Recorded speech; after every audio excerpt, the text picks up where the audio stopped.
Why are there so many shows starring Muppets and dozens of movies too?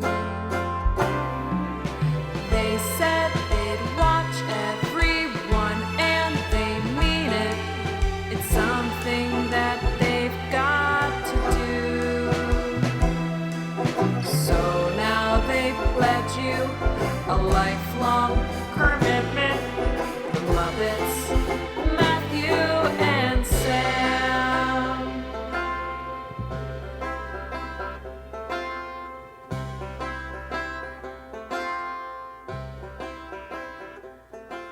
Welcome to Commitment, the podcast where two friends have vowed to watch all things Muppets. I'm Matthew Gatos. Hi, Matt. I'm Sam Schultz. Hello, Sam Schultz. Lovely to meet you. Would you like to do a podcast together? No. All right. Well, thanks for listening. I guess this is the last episode of Commitment ever. Yeah, I got amnesia. What are we doing? What is it? Well, I guess amnesia isn't the worst thing to get when we're doing this podcast because we're just talking about the things we just watched. So as long as you can remember That's like the last point. 2 days, we're fine. You have to tell me who Jim Henson is, what a Muppet is. That's like important. Beardy guy fleece thing, I think is the best description. I'm putting it on a sticky note in front of me right now. Beard man, fleece frog. I'm going to think it's you. You have a beard and you're a man. And, you know, fleece. You've probably worn a fleece pullover before. I probably have. You calling me out right here in front of everyone. You're Jim Henson. Wait a minute.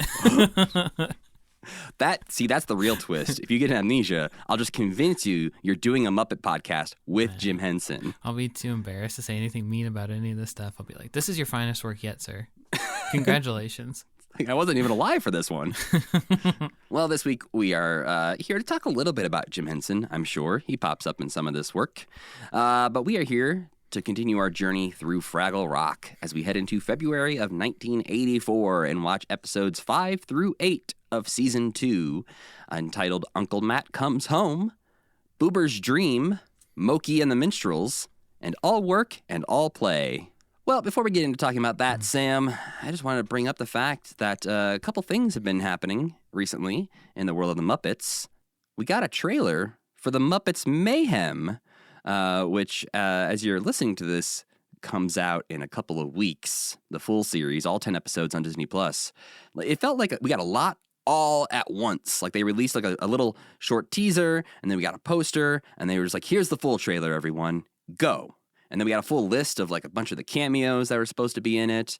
I guess how you feeling about the upcoming Muppets Mayhem? I don't know. I feel like I have no idea what to expect. Even with the trailer, I still don't feel like I have a good feel for, especially their role in the show. I feel like the Mayhem themselves. Yeah, it like the fact that they put out a list that is, I don't know, it's got like 40, 30, 20, something like that, celebrities on it. And they're doing 10 episodes of this show. So there's like three celebrity cameos per episode at least.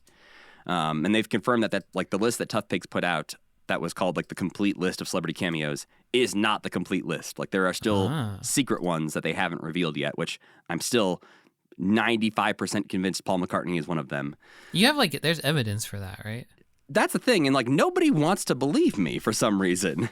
But like Adam F. Goldberg's mom, who has spoiled things before on Twitter, tweeted to one of like her mutuals, like not a public tweet, like, I wish I could have gone and visited Adam on set during Muppets Mayhem because Paul McCartney was there and I wanted to meet him, but the COVID restrictions wouldn't allow it. Like, she wasn't posting like a joke. Yeah. And that tweet only had like 100 views and like 3 likes because like no one was digging through her mentions like I was apparently. Yeah. And I saw that and was like, no one else has been talking about this. And then there's been little clues to point towards that I am right about this, but I feel like everyone's afraid to get too hyped about it, and so they don't want to accept that it is true.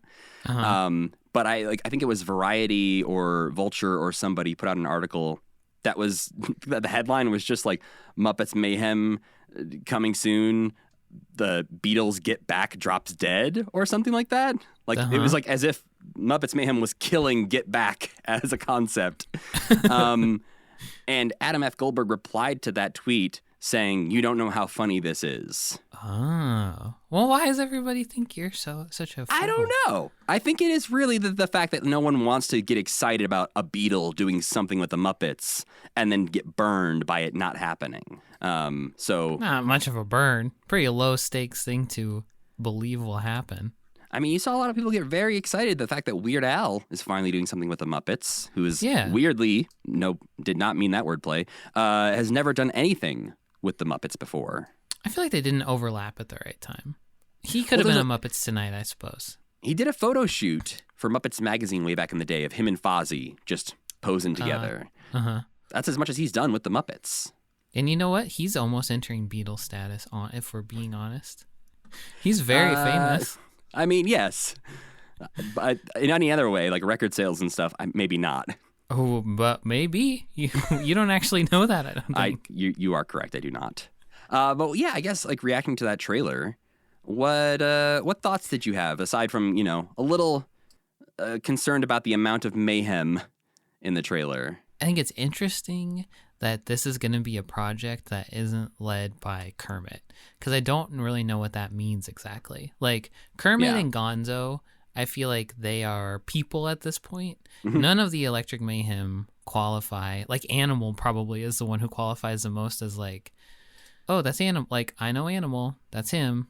But thinking of any of these guys being like Kermit level, like driving the action, especially with how stupid they all seem and all of the like jokes that are in this trailer, I just don't know what that's going to look like. I'm very curious to see what it's going to look like, but like, I don't know. Dr. Teeth is such an unreliable person that I don't know. I can't trust him to make a decision about anything. Yeah, we've had a lot of theories about sort of the dynamics within the Electric Mayhem of who's running the show, who's collecting the money, who's actually doing things in there.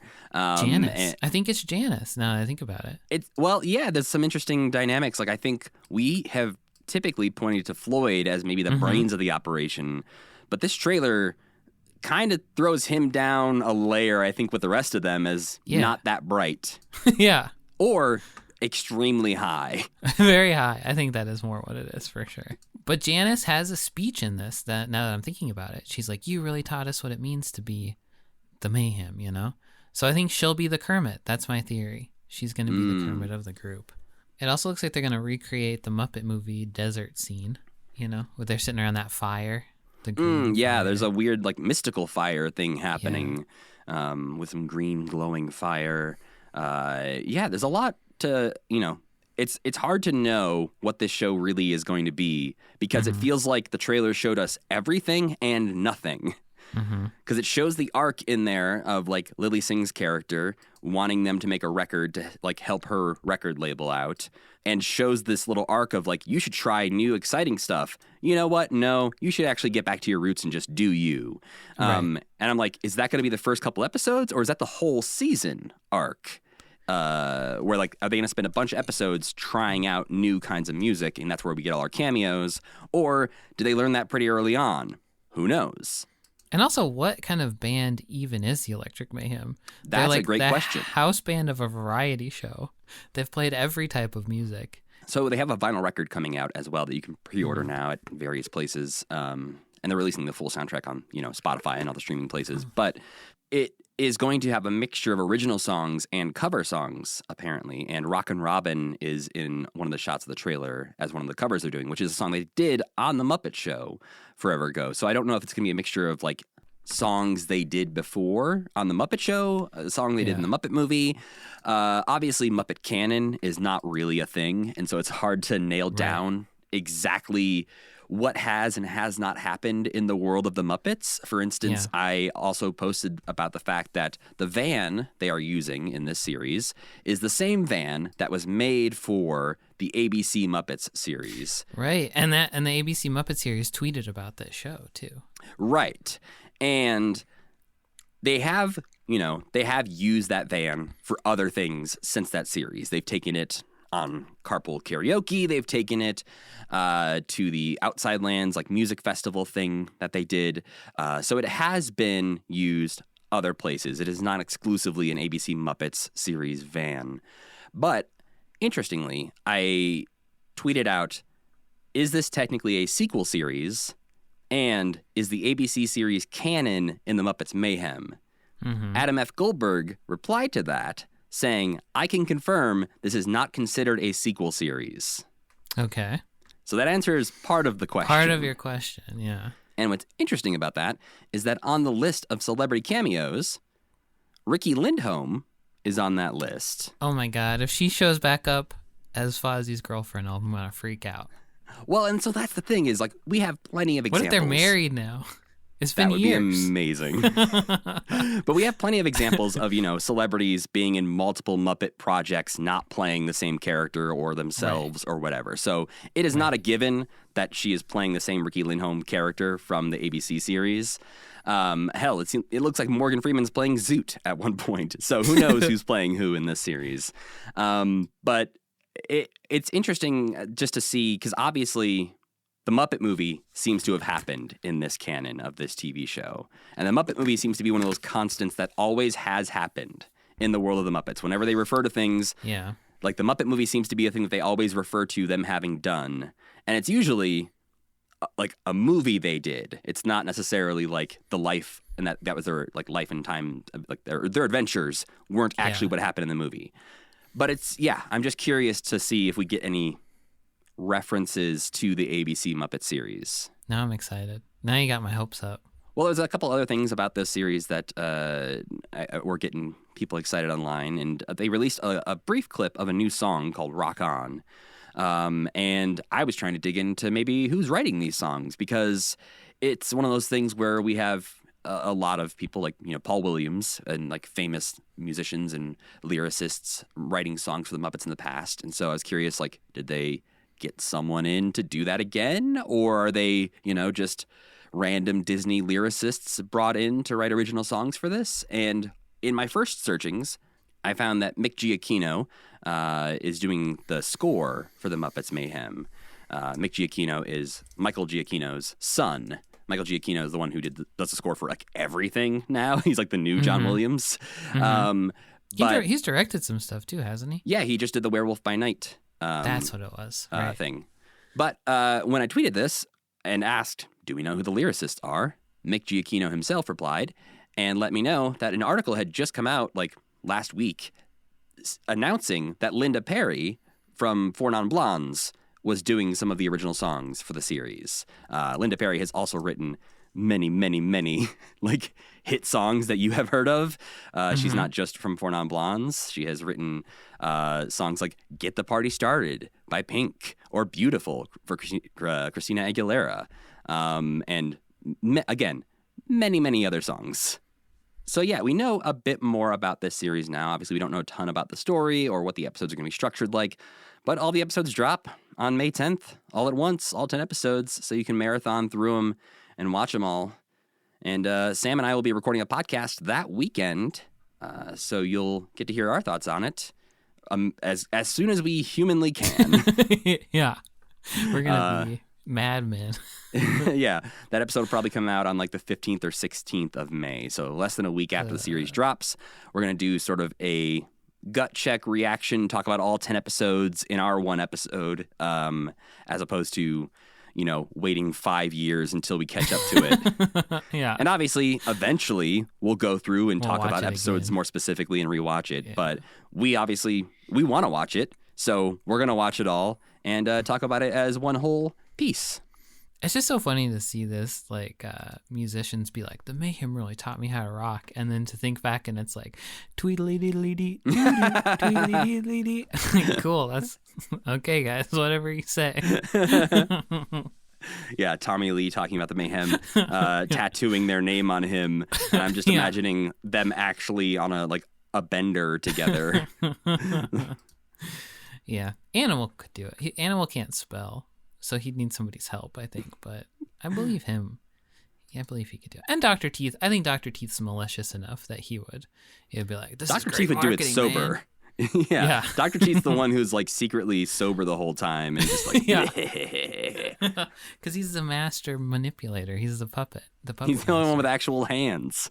Yeah, Everyone else has 4 fingers on a rod, and he's got actual fingers. So he's like, if anyone's going to tattoo somebody here, it's got to be me. These guys need me to pick up everything. So I'm pretty invaluable. I charge them 25 cents every time I have to pick something up, and I've made a mint. There's a shot in the trailer where I believe it's Janice's finger like turning up a dial to 11 and a half.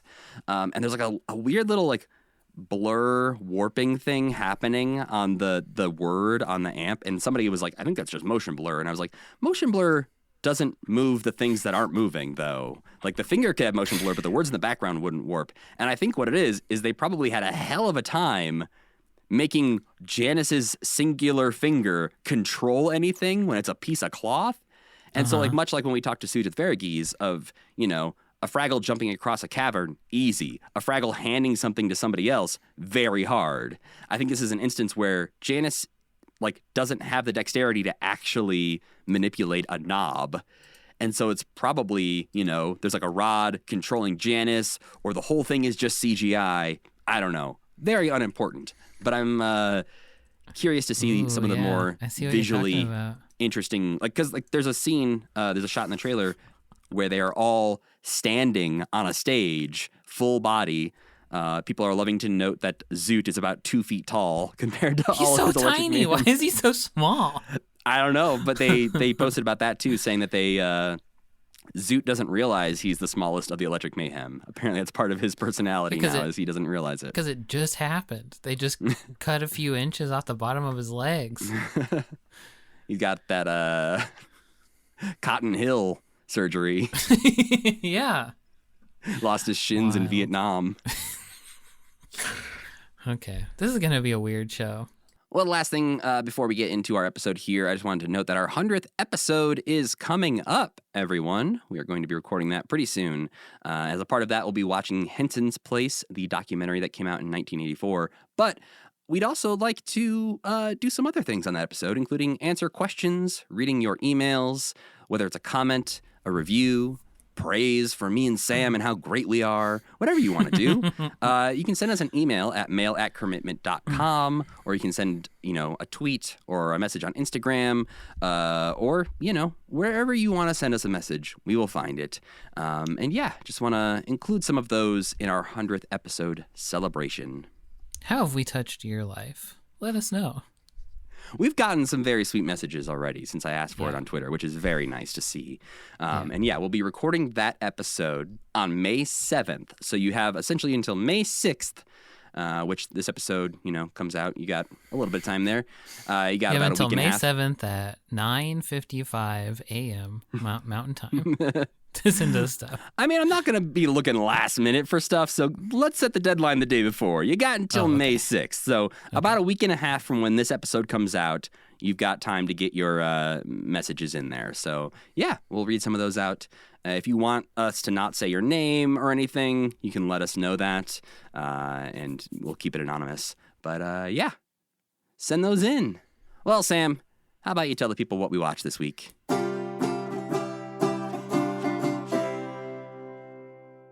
Okay. First, we watched Uncle Matt Comes Home, airing these are all episodes of Fraggle Rock, by the way.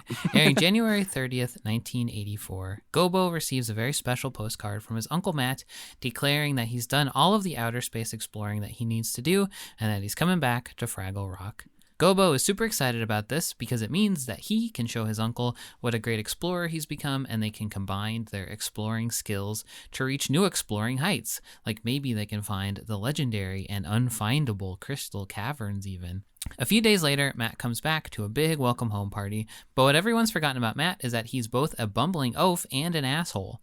He sort of blows off the party and goes straight to bed, kicking Wimbley out of Gobo's cave in the process. The next day, Gobo tells Matt that he thinks they should look for the crystal caverns, and Matt thinks that's a great idea as long as they do it his way, and that means no maps and no preparation. Gobo thinks that is a stupid idea, but he goes along with Matt anyway, while secretly telling Wimbley to go gather his maps and bring them to him. Out in the wilds of the cave, Tempers start to flare as the nephew and uncle can't agree on the best way to find the cavern. They keep splitting up to do it their own way, but also keep winding up arriving at the same place at the same time, and then yelling at each other about that too. Wembley gets freaked out because his heroes are fighting and wanders away. When they realize Wembley's lost, Matt and Gobo put aside their differences and split up with the common goal of finding him, which they do when they both arrive at the Crystal Caverns at the same time. And there's Wembley.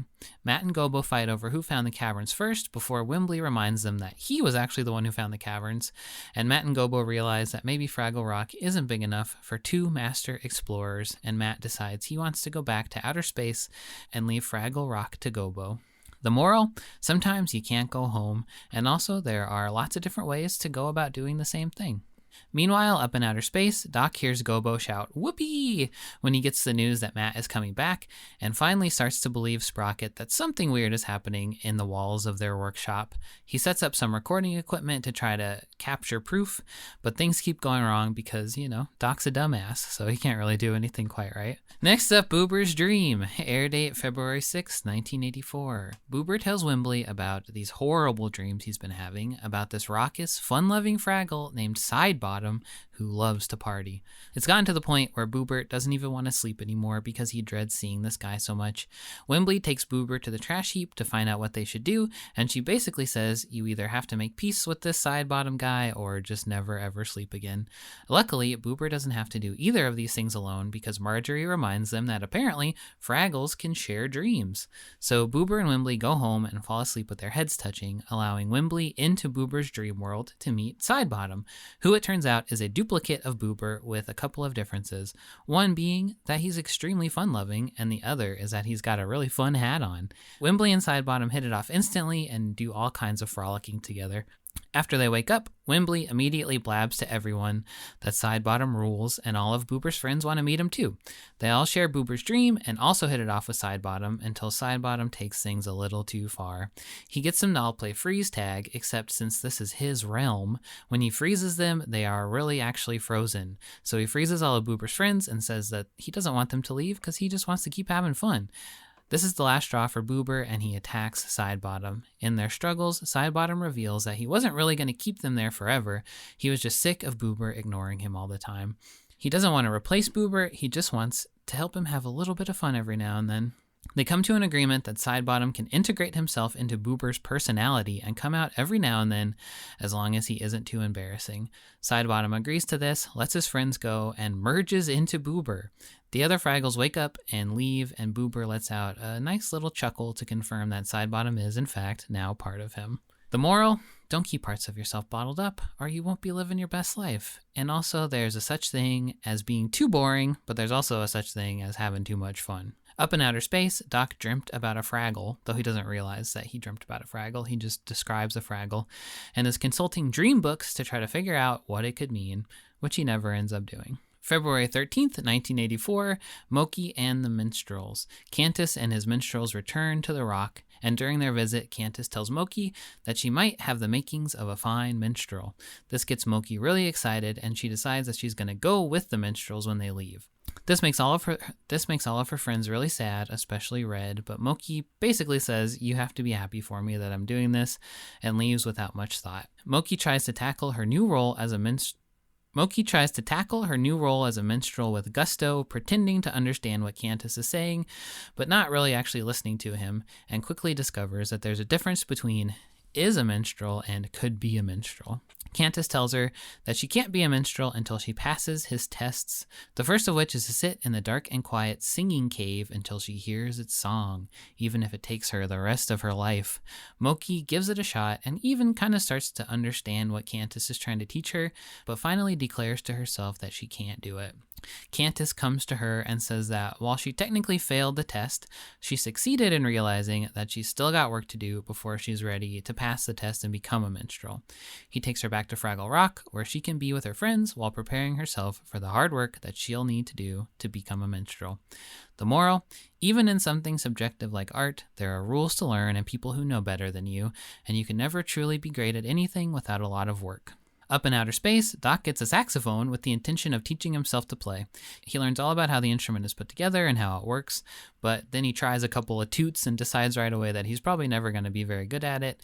But now he appreciates all those people who are good at it and listens to jazz records with old Sprocket. Finally, from February 20th, 1984, all work and all play. In this episode, we travel deeper into Fraggle Rock, into the world of the Doozers, and it's pretty neat. They have buildings and public parks and like an actual functioning society. It looks very like Logan's Run-y. Like the inside of the Doozer home village thing is like so 80s futuristic style thing. It looks like Epcot. Yeah, exactly. And it sort of made me like distrust the Doozers a little bit. A little bit, yeah. Because of Logan's Run and things like that, where I was just like, a couple days from now is the ceremony where everyone gets their helmets. And I'm like, is it also where they like off the oldest Doozers The old to ones get rid of them? thrown in since they get made into sticks also. Yeah, they grind down the architect into his own creation. Yeah. And it reminded me also a lot of like a Star Trek Next Generation planet they would go to, where like there's one where it's like everything is perfect here, and then Wesley steps on some flowers and they're like, well, everything's so perfect, the only penalty for making things imperfect is death. Yeah. So you will die now. And they live in like there's so many of those shows where it's like the outside of the Anaheim Convention Center or something, it's like perfect, Right. Futuristic. Yeah, and that's the kind of place that the Doozers live to, where all crime is immediately punishable by death because no one ever commits a crime. Except public nudity. That is very much encouraged. They're so nasty. Yeah, we'll talk about that We'll talk too. probably way too much about Doozer nudity. So all the Doozers are happy in Doozerland, except for Cotterpin Doozer. See, it's almost the day of her big helmet ceremony, during which she gets her helmet and becomes a worker. But she doesn't want to be a worker. She wants to draw and use her imagination, just like the Fraggles do.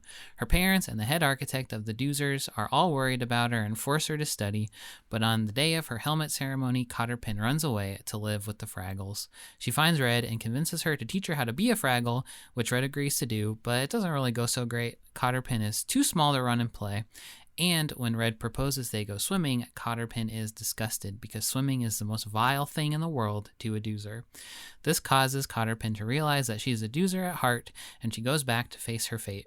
When she gets back to Doozer HQ, she finds the architect waiting for her. He tells her that while it's true that most Doozers do love to work, some Doozers love to draw, and these Doozers don't have to take the helmet.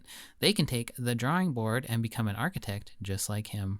Cotterpin is delighted to learn this and agrees to become the architect's protege and do what he says, as long as she can maybe add some of her own personal flair into their designs as well. The moral? You can be whatever you want to be and are not bound to your fate, except to the extent, at least according to a bunch of Canadians in 1984, that you are bound to your fate.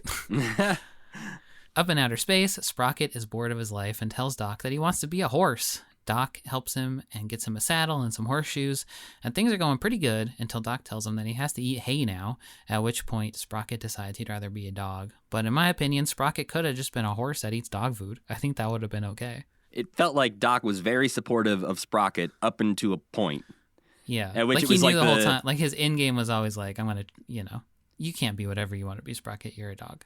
Yeah, and it had a little bit of that, like, smoke a whole pack of these cigarettes, you'll regret it kind of thing of like, here's a bale of hay, eat the hay, dog. Yeah, I thought so.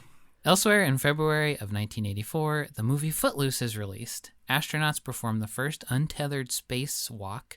Nintendo releases the arcade version of the game Punch-Out!, which would later be adapted to the NES. And on TV, popular shows include Magnum P.I. and a whole bunch of other cop and P.I. shows, probably spurred by the success of Magnum P.I., like Simon and Simon and Cagney and Lacey and the A-Team. More 70s-y sitcoms like Happy Days and Three's Company are still also on TV, but they are both in their final seasons, so the 70s are being buried deep in the ground. It takes quite a while, it seems like. It does. It's 1984 already. We still got freaking Happy Days on. That's wild. All those guys are like 45 years old at this point. It's kind of like, there's certain shows that feel very early 2000s or whatever to me. And then, like, you look at when their last episode came out, and it was like when we were in, like, college. And I'm like, wait, that show was still on when we were in college? That feels like a grade school show to me. And there's just like, you forget that 10 years, pretty big chunk of time. Especially back then when there were only so many channels and so many shows on that, show would just be on forever. Well, elsewhere in the world of the Muppets, the only thing that really happened during this time was in February 11th, 1984, Jim Henson hosted his second Masquerade Ball, which we've talked about in the past, where just these gatherings where it was a masquerade where you were maybe supposed to trick Jim and he wasn't supposed to know who you were. But yeah, the second one of those was hosted in February. But not much else going on in the world of the Muppets in this month specifically. Well, getting into the Fraggle Rock episodes that we watched this week. The first one is Uncle Matt Comes Home from January 30th, 1984, written by Jerry and Susan Jewell, and directed by Eric Till. At the very beginning, we have Doc trying to teach Sprocket how to tie the knots when Doc is going on and on about not believing Sprocket about the silly creatures or the intelligent life behind the wall. But he does, as Sam referenced earlier, hear Gobo yell, "Whoopee!" after Uncle Matt's special announcement postcard. So this was the point at which I was like, okay, it's going to be hard for Doc to deny that Fraggles exists for the rest of this series when he has heard the word whoopee be shouted behind a wall in his workshop. But he sets up that sound-activated recorder and tripwire camera to get evidence of the Fraggles, and I thought for sure, he's going to get like an orange blur or something in a photo that he's going to hold on to and be like, this is something, I bet. But he just gets Sprocket's face, right? Is that when he gets Sprocket's face? Yeah, he gets a photo of Sprocket's face the first time Uncle Traveling Matt comes through the tripwire. And at the very end, Uncle Traveling Matt goes back through the tripwire, but it takes his picture, but he grabs the picture and takes it with him as a souvenir. Right. I just feel like all this stuff would hold more water with me if Matt wasn't every week being seen and interacted with by hundreds and hundreds of other human beings. Yeah, it's a little interesting, I guess, that, the world of which Doc doesn't get to see or know about Fraggles, but almost everybody else in the world. And, like, Uncle Traveling Matt doesn't even really go out of his way to avoid Doc. When he shows up at the house, he just knocks on the door, and Doc doesn't look down, and so Uncle Traveling Matt just walks past him to get into the Fraggle hole. Nobody has any... Doc especially has no peripheral vision down. Yeah, like, there's probably a term for that, but I don't know. If a child walked past me right now, I would see the child. Yeah, you'd see the top of their head. Like, I can put my hand down here by, like, my waist, and I can see my hand. Yeah. Like, it's not completely... Right. Maybe Doc's glasses are terrible. terrible. And you hear his little feet go... Don't you think? He's got boots on. It would have been funny if in the last episode, like, Matt came back one more time and he's like walking out the door and he was like, "Hey, Mr. Schimmelfinney, how you doing?" And like everybody knew about Fraggles, but Doc. And it was just the joke that was just like Doc's so inattentive that he's the only person in the whole world who doesn't know what Fraggles are and that they're walking all over the place. Doc is the Uncle Traveling Matt of humans. He is the least exactly the least smart of any of them. Yeah, or Matt's like, "That's my buddy Doc," and Doc's like, I don't even know who you are. I've never seen you in my entire life." I've been in your house multiple times. "Oh, sure, Doc. I've written you a letter every day for years. You get all of my postcards. If you had read one of them, you might understand what's happening here." Yeah, or maybe not. Maybe you'd say, "What? Elevate? What?" You'd just say, "What?" How you couldn't make heads or tails of any of that stuff. There's a couple of them that I feel like reference Fraggle Rock in a way where he would have more questions as opposed to just thinking it's like the mail being delivered to the wrong place. Well, there's some interesting, canon breaking a little bit in this where when Wembley and Gobo are getting all excited about Uncle Traveling Matt coming home, Gobo says, "When Uncle Matt went away, I was just a kid." I took that to mean more like emotionally. It's been a season, Sam. But that he's made a lot of... every week for the past year, he's learned a very important lesson. So he's made a lot of emotional growth, I guess. It seemed, maybe he views it like, I didn't have a vest back then. I was just a dumb, naive maybe that's how kid Fraggles without a grow vest. Up. The more clothes they put on, that's why Matt's got all kinds of stuff on. You just get more and more layers We've also find out here that Red does not just hate Uncle Traveling Matt's postcards, but she also seems to hate Uncle Traveling Matt quite a bit. She does not want this man to come back to Fraggle Rock at all. No. Because he's boring and stupid. Yeah, she's honestly right about a lot of this. Like, she is absolutely on the right side of history when it comes to Uncle Traveling Matt. But we get the first appearance of Gillis Fraggle in this episode. He is the musician amongst the Fraggles, who is working on the song Welcome Back, Uncle Matt. He is performed by Richard Hunt and named after the Fraggle Rock composer Don Gillis. During this song, I was noticing that the show looked different during this song. There's a lot of close-ups of Gillis's face. There's some weird cutaways and weird angles that we didn't normally see. And that made me go and look up who directed this episode. And the director, Eric Till, this is the first episode he directed. So I don't know if this is a visual style choice that'll continue in his future episodes that he does, but I thought it was interesting that I noticed a visual difference in this episode, and it was a first-time director. Throughout this episode, I felt like it was a little bare bones or something. There was something very basic about this episode to me. I don't know, there's something a little bit more annoying and childish about this episode, I thought, than other ones. Well, speaking of childish, we get big sibling energy in this one between Red and Gobo. They're fighting a lot. They're just bickering and pushing each other's buttons. Specifically, there's a part where Wembley and Red eat part of Uncle Traveling Matt's cake that they have made for him. To be fair, he has left them waiting for hours. So. Yes, that he is late to his own party, which it is unclear whether or not he knew it was happening. Because at some point somebody asks, like, well, was he invited? And they don't say, like, oh, shit, we totally forgot. But it's sort of a vaguely timed party of he's coming home, so let's throw a party. Right. Or if they knew when he was coming home, or if they were just like, we'll throw a party starting now until he comes back, no matter how long that may be. He could have been in Australia still. They could have taken him weeks to get back. He does travel the world. Well, when Uncle Traveling Matt does come home, he does set off the tripwire and the sound recorder because he messes with Sprocket by barking at him. I'm kind of surprised he knew what a dog was. Like, the fact that he knew to bark at a dog. I'm sure he won't know what a dog is in 5 episodes. He'll probably be like, these strange 4-legged creatures. I mean, I've never seen one before. Yeah, I honestly feel like that might have already happened, and we just forgot about it at this point. But, Doc only hears the bark on the recorder, and so, of course, he assumes that was just Sprocket setting off the recorder. It was at this point where I was kind of missing Boober a little bit and realized, he's not in this episode because Uncle Traveling Matt is in this episode. Impossible. Yeah. Well, you say that, but the next episode literally features 2 Boobers for most of the episode, so not impossible. Yeah, I guess you're right. But this is when Uncle Traveling Matt comes in and kicks Wembley out of his own bed because apparently that used to be Uncle Traveling Matt's bed. Which maybe you're right. It does mess the timeline up a little bit because it does seem like Gobo has since grown up and moved out before Matt even thinks about leaving and going to outer space. Right, like we don't get a moment in the pilot where Wembley's like, well, I'm moving in now that your Uncle Traveling Matt's gone. Right.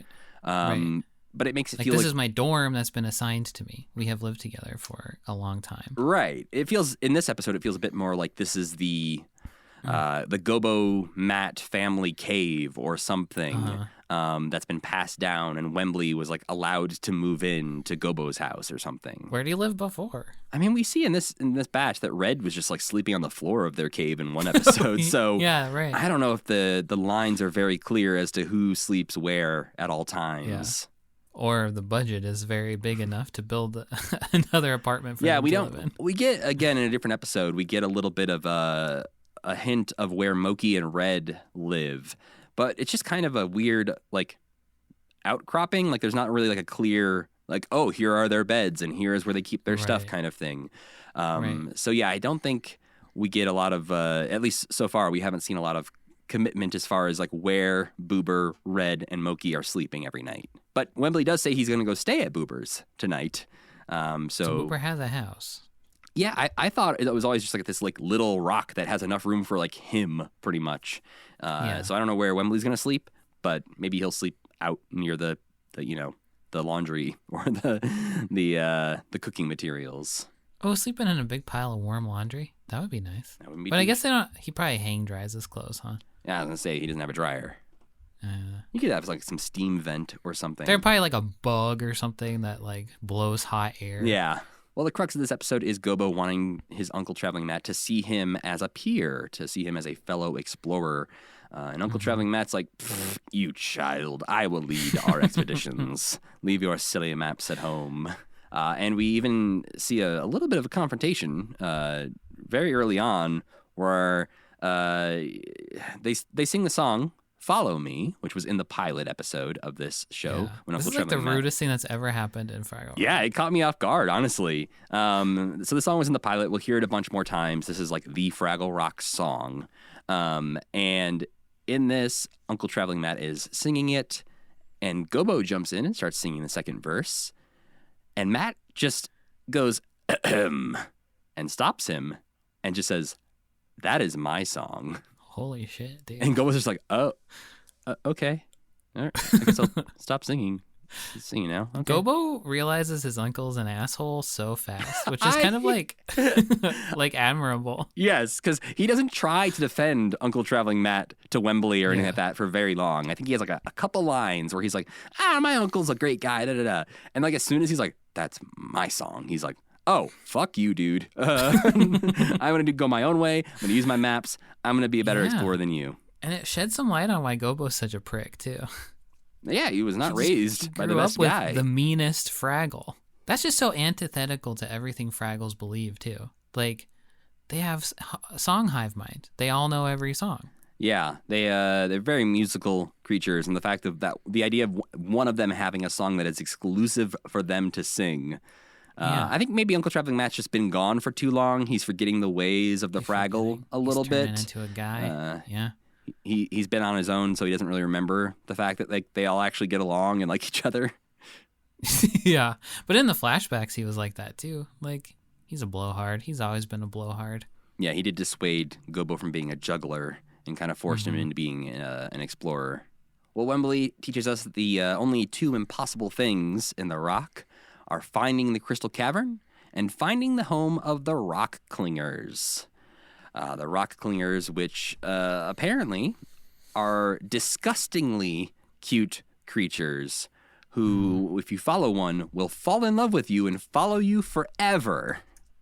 And because these are the only two impossible things, Uncle Traveling Matt somehow actually like figures out the truth here is that, oh, well, the Rock Clingers must live in the Crystal Cavern, which when he first speculated that, I was like, well, clearly that's not going to be true because he's wrong about everything.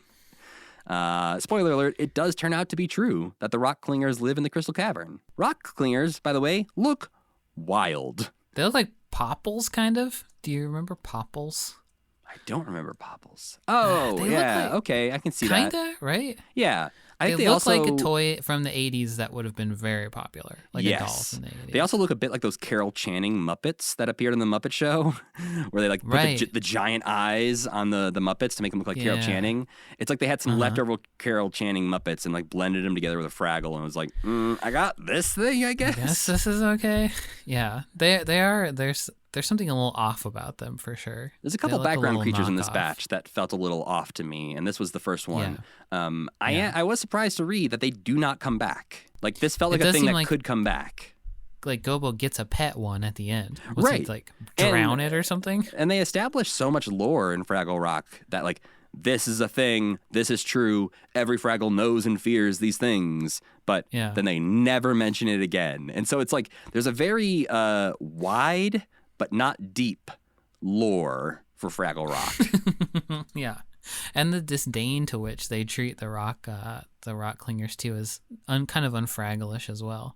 They really hate these guys, but they haven't really hated anything except Gorg so far.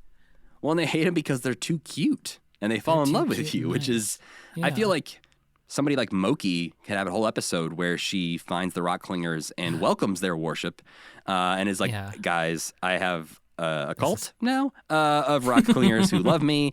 This is my new life. Clearly, I am worthy of this. Flamethrowers and clear them all out. It's like the aliens. Yeah, that would be a good episode if the rock clingers were like, "This is why we don't like rock clingers.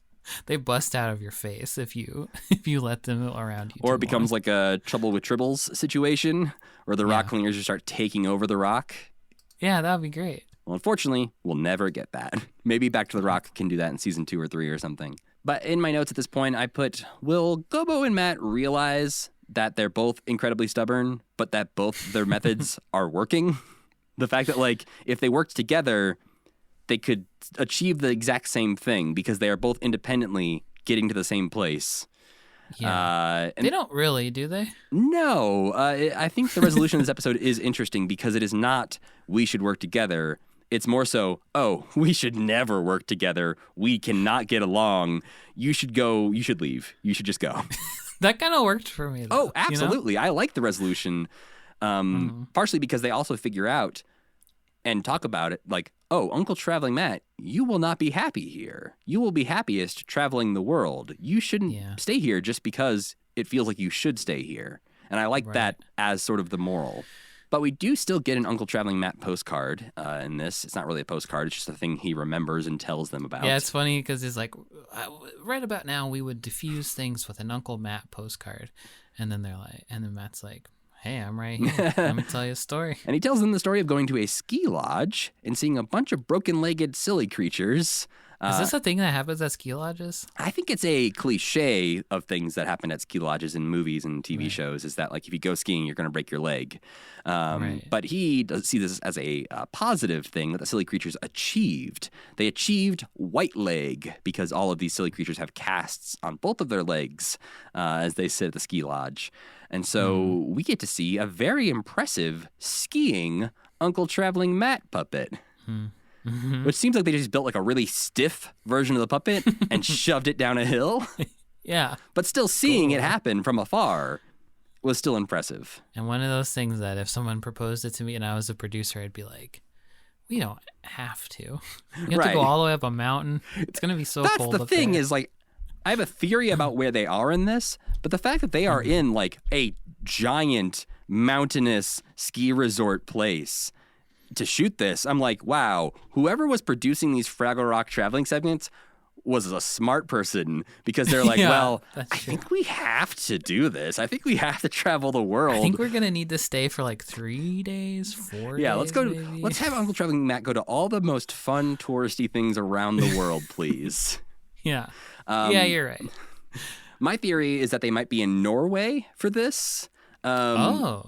Partially, this is based solely on a thing I'm still trying to figure out, a rabbit hole I went down after watching this episode, because there's a man that is one of the extras who broke his legs. He's there. The server brings him a drink at some point. He is wearing a winter coat. That is a very distinct winter coat. It is bright blue, and on the arm it has orange and blue stripes. I recognize this coat immediately because it is a custom-made parka that was a crew jacket for the crew of The Empire Strikes Back, who worked specifically on the Norwegian unit shooting the Hoth scenes in Empire Strikes Back. So this jacket is only owned by like 20 or 30 people in the world. And they're all in Norway, probably. Well, they at least all worked on Star Wars in Norway. So there's a couple things that this could be. This could be a guy who, you know, we've seen like Henson kids and stuff show up in these Uncle Traveling Matt segments. So he could just be a friend of the crew. He could have worked on both crews. IMDb does not show any credits for like crew members who worked on both Fraggle Rock and Empire Strikes Back. So there's no one immediately that jumps to mind. But this guy clearly was a crew member on Empire Strikes Back and somehow showed up as an extra in Fraggle Rock Season 2. How that happened, I don't know. I put it out there on Twitter, so hopefully maybe somebody will like recognize this man and be like, oh, that's, you know, the second unit director of Empire Strikes Back, this man, whoever it is. So we'll see if that mystery ever gets solved. It'll probably go unsolved, much like the mysterious book that Jerry Nelson held up in the documentary of Muppets and Men to show to the camera that is too blurry and no one will ever know what the cover is. But I still am obsessed with solving that mystery as well. Did you read on Muppet Wiki? It says that this postcard was originally from the German version of Fraggle Rock Season 1. Yeah, which is, it doesn't necessarily help. Like, it doesn't clear up anything. But it does maybe say that if they produce this in Germany. Yeah, it makes me think that that's international at least. Yeah. And not in Canada. I mean, yeah, that seems pretty like, European Alps-ish to me. I guess I just think if it was in Canada, that person, right, like you said, like that person probably just works on Fraggle Rock now and was with the crew, but also worked on Empire Strikes Back. Right. But and it was maybe just a part of like the remote crew. Like way. he was a local crew member who just works on things that come to that town. And it's like, oh yeah, they shot Star Wars here. I helped out, so I got a cool coat. Oh, Fraggle Rock's coming to town. You need a camera guy or an extra? I'll pop in there, whatever. Yeah. So yeah, a mystery that'll probably never be solved. But or it's a complete coincidence, and then you'll never know. Oh, don't say that. But to wrap up this episode, they do find the Crystal Cavern. Gobo does a really nice thing of bringing a crystal back and giving it to Red, partially to obviously prove. Kind of to be like, look, we found it. Yeah. So fuck you. But he also could have been like, hey, look at my cool crystal. It's mine. But he brings it back for her as a gift. I like also that they're like, this place kind of sucks. Don't they say that? Am I imagining it? The Crystal Cavern? I think they do. Oh, because Matt says, this is okay, but you don't know beauty until you've seen a sunset from a used car parking lot. Which I thought was like, yeah, maybe you're kind of right. Yeah, it's like how grocery store parking lots are so beautiful, Have you ever seen that before? Like, no? What? I don't necessarily share that opinion. What are you talking about? Just think about it, man. Okay. Just think about it. I'll try. It's just like a thing that I've seen on TikTok, I think, before, where it's like, why? Like, sunsets hit different in a grocery store parking lot. I do have a beautiful photo of a sunset from the Orange Street Food Farm parking lot, so I get it. Exactly. And that's immediately where I thought it was like, I've seen some beautiful shit in that parking lot. Well, that about closes up this episode. I do want to say, though, that this is a perfect use of Doc and Sprocket. Like having them interact with the Fraggles in this passive kind of way or trying to trap them is a really good use of them. And we've talked recently, I think, about how like there's so many random Doc and Sprocket things that just feel like they could be completely cut out of episodes. We have a very clear example of that in one of the upcoming ones in this batch. But this is one where I'm like, oh, this feels exactly why Doc and Sprocket should exist. Letting Doc know a little bit about Fraggles would have been an extreme improvement on the show. Well, and even just having a little bit of that interaction, whether it's, accidental, or like the water pipe episode, or... Yeah, that's like, the best example, I think. Yeah, or like I was kind of assuming that in the saxophone episode, which we'll get to in a little bit... That would have something to do with it. When he plays a saxophone, that they would hear that and think some terrible beast was going to attack Fraggle Rock or something. Yeah. But nope. Yeah. What would you rate that episode, Sam? I give that episode 3 stars, which I feel is like slightly generous. I don't know, something about this episode, just like I liked the resolution, but something about it didn't click with me exactly. Yeah, no, I also I really enjoyed that episode, and I feel like I'll talk about this a bit more as we go on, but I feel like they're hitting a bit of a stride in Fraggle Rock right now, and I feel like this batch is a good batch, yeah. Overall very strong. And so I'm feeling this is very encouraging, I would say, going into the rest of season 2 and having a few more seasons of this still to watch, that the episodes keep going in directions that I don't necessarily expect, and also are getting better. At one point I wrote, this show is so much better than The Muppet Show. Hot take for me, but I think in the Just world, this would be the really famous show of all of Jim's things, because this just feels so much more like he did it. Like, this is what he wanted it to be, and it works. You know why I think it doesn't? Or I think at least why it's not as popular?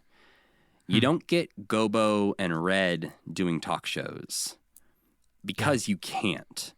Because they have to stay like innocent, like naive Fraggles who don't know what humans are really. They're just like these silly creatures. And so you can have Kermit on The Tonight Show talking about having sex with Miss Piggy. And so humans can relate more to the Piggies and the Gonzos and the Fozzies of the world, as opposed to a Fraggle is enjoyable, but not as relatable. Gosh, I mean, they are almost more, they're like relatable in that they are like they teach you human morality all the time. That's the thing. But they are, you're right. I think as an episode, they're not a blank slate as much even. No, and I think as far as like being able to see them and relate to them and have those like virally moments kind of thing, like you're not going to get those from Fraggles as much, because they have to sort of stay it's like kayfabe. It's like wrestling, where it's like the Right. Fraggles are the wrestlers who refuse to break kayfabe, and the Muppets are Stone Cold Steve Austin talking about, getting a manicure and pedicure on his podcast. And people are like, but okay, so I can't relate as much to the Undertaker because he's a dead zombie man. Stone Cold, I can listen to this.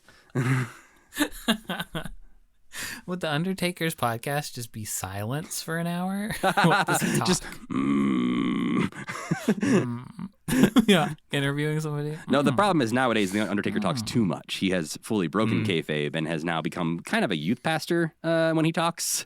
Interesting. He gave a Hall of Fame speech last year that was like a one-man show, church preachy thing. It was very weird vibes. But yeah, he's gone full on from like, oh yeah, I played that weird zombie guy for 30 years. No, I'm just a Southern guy who owns a lot of guns. Oh no. Okay. Yeah, I'm sure he shot up some Bud Light recently. But moving on to something more joyful than the Undertaker's real life. It is Boober's Dream. This is an episode written by Jocelyn Stevenson and directed by George Bloomfield from February 6, 1984, and is our first sighting of Sidebottom.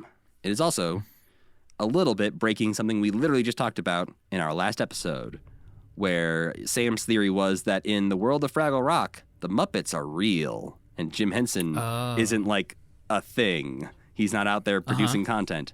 But in this episode, Uncle Traveling Matt goes to the drive-in and watches the Dark Crystal. Right. Well, those are Muppets, Well, but Jim Henson's still out there doing stuff. There's another universe where the Dark Crystal's real, It's Or all tied together. was it a documentary? He went to space and filmed. You're right. It's like Avatar. Sure. It's like Avatar, Matt. It's like Avatar to me. I mean, we did just see on social media Kermit and Animal just visited Pandora at Disney World, so we're getting that Avatar Muppet crossover everyone's been longing for. They sure did. That was mildly exciting, but also, I don't know, a little craven, even for me. There is something about the Muppets walking around Walt Disney World thing where I just wish they'd let them have a little bit more fun. Yeah, right? It just feels very corporate-y of just like... When Kermit's like, we're on Pandora, isn't it beautiful? It's like, he could have been like, I'm going to eat this weird bug, bleh, Yeah, or like Animal could actually... And I've seen the Muppets at Disney World. They're goofy as fuck in Walt Disney World. They're breaking all the rules. Mm-hmm. They're jumping on the frog fountains. They're, That's what it feels like. doing The other biggest stuff. no-brainer. You could do a sequel to that special. Yeah. But I don't want it. Yeah. I don't want Yeah. the 2023 version of Muppets Go to Walt Disney World because I do not imagine it would be as fun. Because I think Disney would be looming over their shoulder being like, you have to mention the princess breakfast. Figure out how to mention our princess breakfasts. You have to go on Galaxy. You have to go stay at the Starship Cruiser or whatever, because somebody has to, please. Oh, now I really, though, give me one of these videos where Animal and Kermit hang out at Galaxy's Edge. That would be pretty good. I'm Kermit on the Millennium Falcon in the cockpit. Yeah. We need that. Meeting Mandalorian and Baby Yoda. Kermit meeting That's a Baby no-brainer. Yoda. Yeah. You're like, Come on, you're Disney. reminding me of my nephew. You Robin? idiots. Kermit. The Kermit frog is probably sitting 500. The Kermit frog. The Kermit puppet is probably sitting 500 feet from where Mandalorian's walking around. You could just go outside. Just go outside for once in your life. I could see Boba Fett and Animal maybe being best friends, but I feel like Mandalorian, he might get a little annoyed. He'd be annoyed. Boba Fett would instantly know how to weaponize Animal. Yeah. He'd just throw him at somebody. Just put a gun in each hand and his feet. He's just like, here. Or he drops somebody into the Rancor pit and then Animal comes out. Animal's just in there. Scary. He's just been hanging out there the whole time. Well, getting into this episode of Fraggle Rock, Boober's Dream, Doc also has got a Animal dream. gets killed and that big guy is crying over his corpse. Yeah, Doc has a dream too. It was just stupid. Well, I he's- hated this one. It's confusing a little bit because he's dreaming of Fraggles bringing him socks. But did Boober actually bring him socks? Boober should have at least said, I lost a pair of my socks, right? Yeah, because we see Boober have the same red and white striped socks later on in his cave.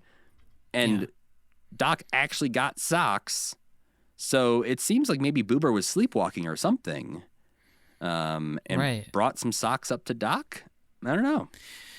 Well, they're outside of his house. So I don't know. If there had been, this could have been the opportunity to see the dryer. And then maybe the socks get sucked up the pipe or something. Or Boober, all Boober had to do was be like, wow, why do you always lose socks in the dryer?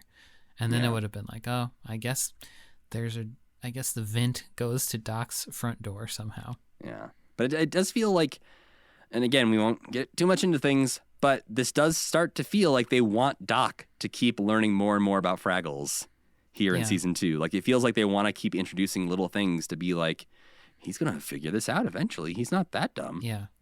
But we get some sick burns from other Fraggles about Boober here. Gobo describes him as looking about as much fun as a potato. Yeah. Which Wembley just reiterates later on, just saying, yeah, you're a big green potato. They call him a potato many. I think he calls Sidebottom a potato too. Yeah. What Boober does? I feel like somebody must have just pointed out, like, Boober kind of looks like a potato, and they're like, that's going in a script. I noticed. Does he, though? I don't think so. I mean, if you had. Of all the Fraggles? Yeah. Maybe. The removal of the eyes, I think, just kind of. He's a little Potatoes bit are famous for having eyes, man. But if Boober was going to have eyes, they'd probably look more like potato Maybe eyes. Little. Yeah. Little with like pushed in there, vines growing out of them. I want to see those. Well, before we get to really meet Sidebottom, we get a brief description of him as just like, this party dude who's telling jokes and dancing, and Boober hates that, so he can't sleep and needs some remedy. He's like Freddy Krueger. He's like Party Freddy Krueger. There's something about Sidebottom, which is obviously very menacing. And it reminds me of something that I can't, unfortunately, put my finger on right now, which is frustrating, I know, for me and the listeners. But specifically when he turns creepy later on, it reminded me of some piece of media that I have seen, probably a Power Rangers episode or something. But I was excited to see that Boober goes for help and goes to see the trash heap. Yeah, and they just warp there. There is no more... We have to sneak past the Gorgs. There's no Gorgs at all in this batch of episodes. In this whole batch, yeah, there was no Gorgs. But that's probably for the best. It probably takes too long to, like, I don't know. There's no point in spending a line going like, oof, good thing we snuck past the Gorgs every single time you want to go see Marjorie. Well, and for budgetary reasons, too. If it's like, hey, we have to build another Boober puppet. We got to build all these other dream scenarios. Yeah. We're doing a lot of blue screen of them flying around in the dream space. Let's save some money and not have the Gorgs in this episode. Yeah. Did the trash heap seem any different to you? No. It seemed like the trash heap to me. I didn't think so either. But yeah, trash heap, her advice is basically learn to live with Sidebottom, which does end up being essentially what happens. Or die. Yes, that is the alternative option here. But we also get the reveal here. Marjorie just drops it casually and says, you Fraggles are so lucky you can share your dreams. And I paused and said, wait, what? Because it turns out Fraggles can just choose to share their dreams by laying down and having their heads touch. She could have. Oh, here we go. Like, given him Sam's winding up. She could have given him a potion or something, right? Like, it's such a weird thing to reveal. I guess it's not necessarily bad. No. And I'm sure that they were like, this could be something we use in the future. And maybe they do. I don't know. They do in Back to the Rock, I believe, at least. But I don't know how often it comes up in the regular series. But this just seems like the most arbitrary superpower to have. Well, and it feels like something that, could have come up earlier. They would have mentioned. Yeah. Would you want to do this with somebody? No. No? Dreams are scary. Dreams are weird. I wouldn't want to have that kind of peek inside of the brains of the people that I know and love. I don't think.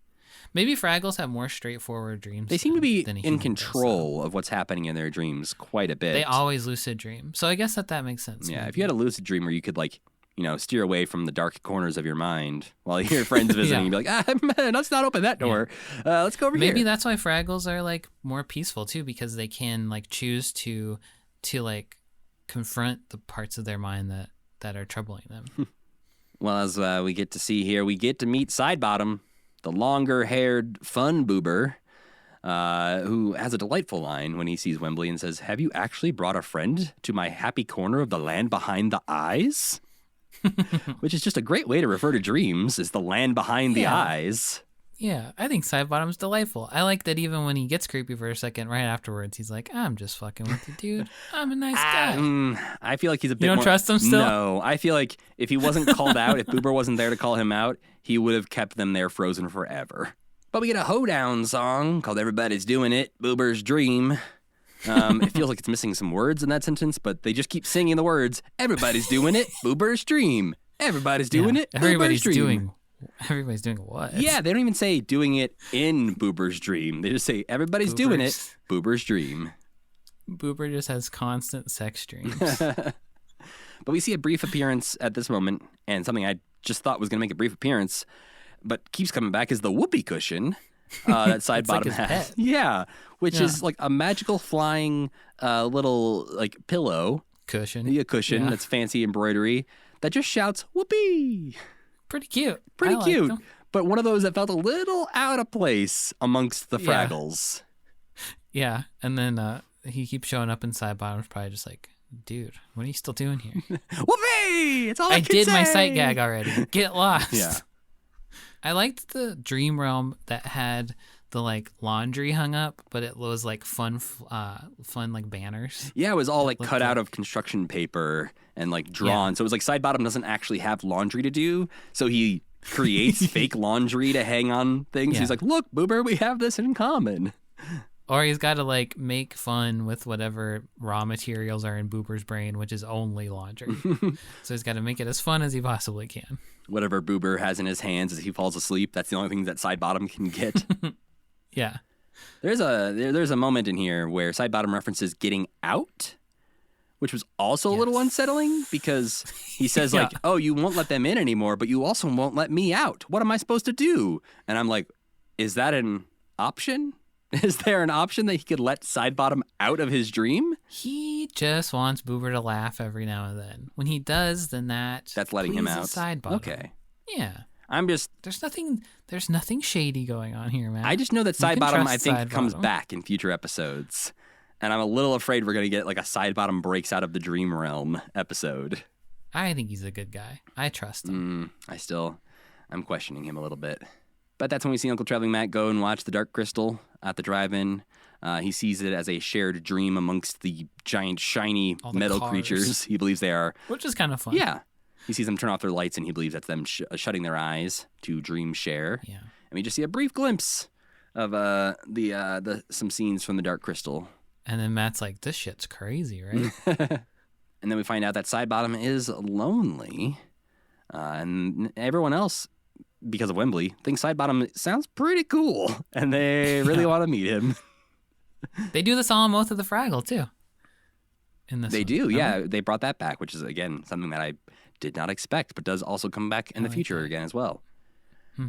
As the Fraggles fall asleep, they sing a little song called Dream a Dream and See, and we get an adorable little angel doozer that flies through, like playing a harp as they fall asleep for some reason. Well, Sidebottom comes in singing the Fraggle Rock theme song, the theme song of fun, apparently. Canonically a song that they all know. Doubly proven. He immediately flirts with Moki, calls her ravishing, and She's the hottest Fraggle, objectively speaking. Think about every other Fraggle.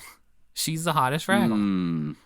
well, we can rank You them know later. I'm right. We can rank them later. Maybe when we're finished with Fraggle Okay. Rock, we'll rank them by sexiness. Okay. And this is when Sidebottom decides, you know what? I like you guys. You can never leave me. And he freezes them in place. This is the second episode of Boober in a row where he's been trapped, like where he's caused his friends to get trapped and immobilized somewhere too.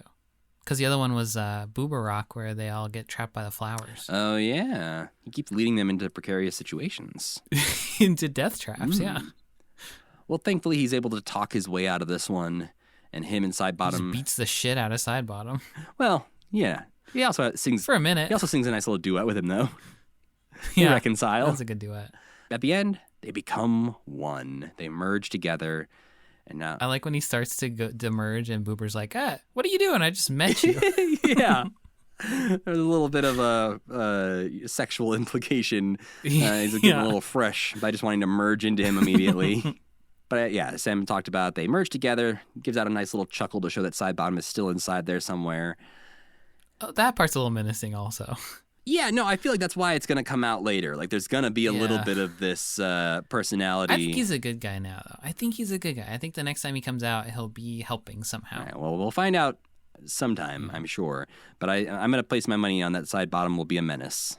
Well, much like Doc, though, we will have to wait because this episode ends with him basically giving up on his search for understanding his dreams. He's just like, I don't know. And he says, one day I'll understand.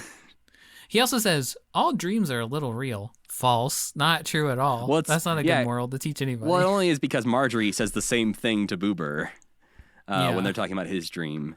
So, yeah, the idea is that all dreams are a little real. It's like how people say, like, all jokes have a grain of truth to them. It's like, well, none of those things are true, what you're saying. Like, makes you sound smart, but no. Well, what did you rate that episode, Sam? I give that one 3 as well.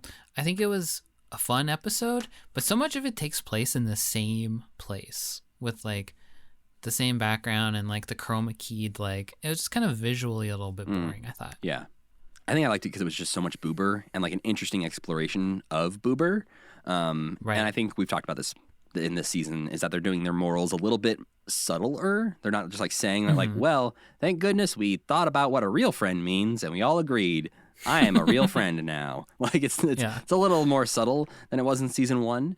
But yeah, I enjoyed that sort of, keeping the fun side of you there even when you might initially want to reject it. I felt is probably a good lesson for Boober to learn. I gave it 3 stars, Matt. You don't got to convince me. I still thought it was fine. I just want him to go somewhere else. Yeah. Well, somebody else wants to go somewhere else too, Sam, and it's Moki Fraggle. That was great. That was a really good transition. Thank you so much. This episode is Moki and the Minstrels from February 13th, 1984, written by Jocelyn Stevenson and directed by George Bloomfield, just like, the last episode we just discussed. And this is the one where, most likely to join a cult, Moki Fraggle, once again, tries to join another cult. It's like the 3rd time or something. I think the thing with Moki is that she will believe almost anything if it leads to her belonging somewhere. Or even just being complimented. I think she is the most likely to join a cult with the ulterior motive of running the cult. That is her goal with all of this, I think. Yes. But I do think it's very easy to convince Moki to do something. Right. Because she succumbs to flattery easily. Yes. She succumbs to flattery, and she also is like sort of always searching for meaning in a way where because maybe she's the more like artist, like the artistic one of the group, that she's like, I do poems and paintings, but sometimes my friends talk about that not being enough. So what is my enough? What is my thing I can do to contribute? And so she's always on the lookout for that other thing, whether it's, leading the Fraggles, capturing the moon, or, whatever she's trying to do. Like if she's trying to do something for the Fraggles, it's like, I think the moment someone suggests to her, like, "Hell, have you thought about writing a book?" She's like, "Oh, I'm a novelist. I will write my book next week." And then it's like... She knows greatness awaits her, but she just doesn't know from whence that will come. Yeah, her outlet is unclear. Well, this is the one I was referencing when I said you could easily cut out anything Doc and Sprocket do. Oh, I liked this one. I thought this was a nice lesson. Sam, they only show up at the very beginning and the very end. There is no middle Doc segments in this one. And literally, all we get is him buying a saxophone, says he wants to learn how to play it, and then he takes it apart. At the very end, then he goes, well, didn't work. I just really liked when he's like, I really liked this episode, and I think part of it was that I really liked that he said, I don't know how to do this, but now that I know a little bit more about it, I respect the people who do it more. I just think that's like a nice little nugget of a lesson to throw in. Which is similar to what Moki kind of learns. What she learns about the minstrels is that it's like, oh, I thought I heard a ping and so I could just be a minstrel, but it turns out there's more to it than that. This one's about AI art too. I don't remember which other episode was about AI art, but this one is also like people, some people, not all people, but who like AI art are like, I can't be an artist, but now I can. And fuck you, real artists. And that's what it's like fighting against a little bit. The doc part, at least, is like, I can't be a musician. And actually, I can't be a musician. But musicians, God bless you. You're doing the work out there. Well, I hope some of those AI people are learning that lesson and appreciating artists along the way. I don't feel like that's happening. They're going to win. They're going to win in the end. There's going to be an AI Muppet podcast in 4 months, and then we're fucked. There's going to take all of our past episodes and digest them into an AI and then assume they know what we're going to say about Elmopalooza.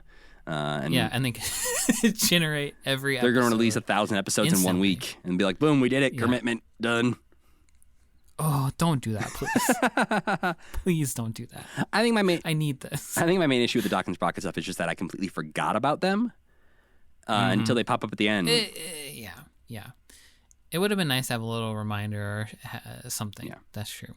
But Moki is singing a delightful, cute little song called Follow Your Heart, just to herself at the beginning of this episode, and Candace hears her. And as she asks, does that mean you liked it? And he says, no, that means I heard it. Which I like this episode a lot. I just like so I do and I. This episode is art school. So this is my least favorite of the 4. Oh. I don't dislike it, but if I have to rank my least favorite of the 4, this is my least favorite, and I think I'm just annoyed by Moki. I'm annoyed by this personality trait of hers that we were just talking about. Because you knew people like this in art school. I know people like this now. We're just like, what is that supposed to mean? It was not directed at you, but it can be if you want. But just yes, please make everything about me. Continue. But just this idea of, the friend who doesn't think through their decisions that much. Yeah. Where you're just like, I don't think that's a good idea, and they're like, I'm already leaving, and you're like, all right, well, I'll be here when maybe that doesn't work out for you.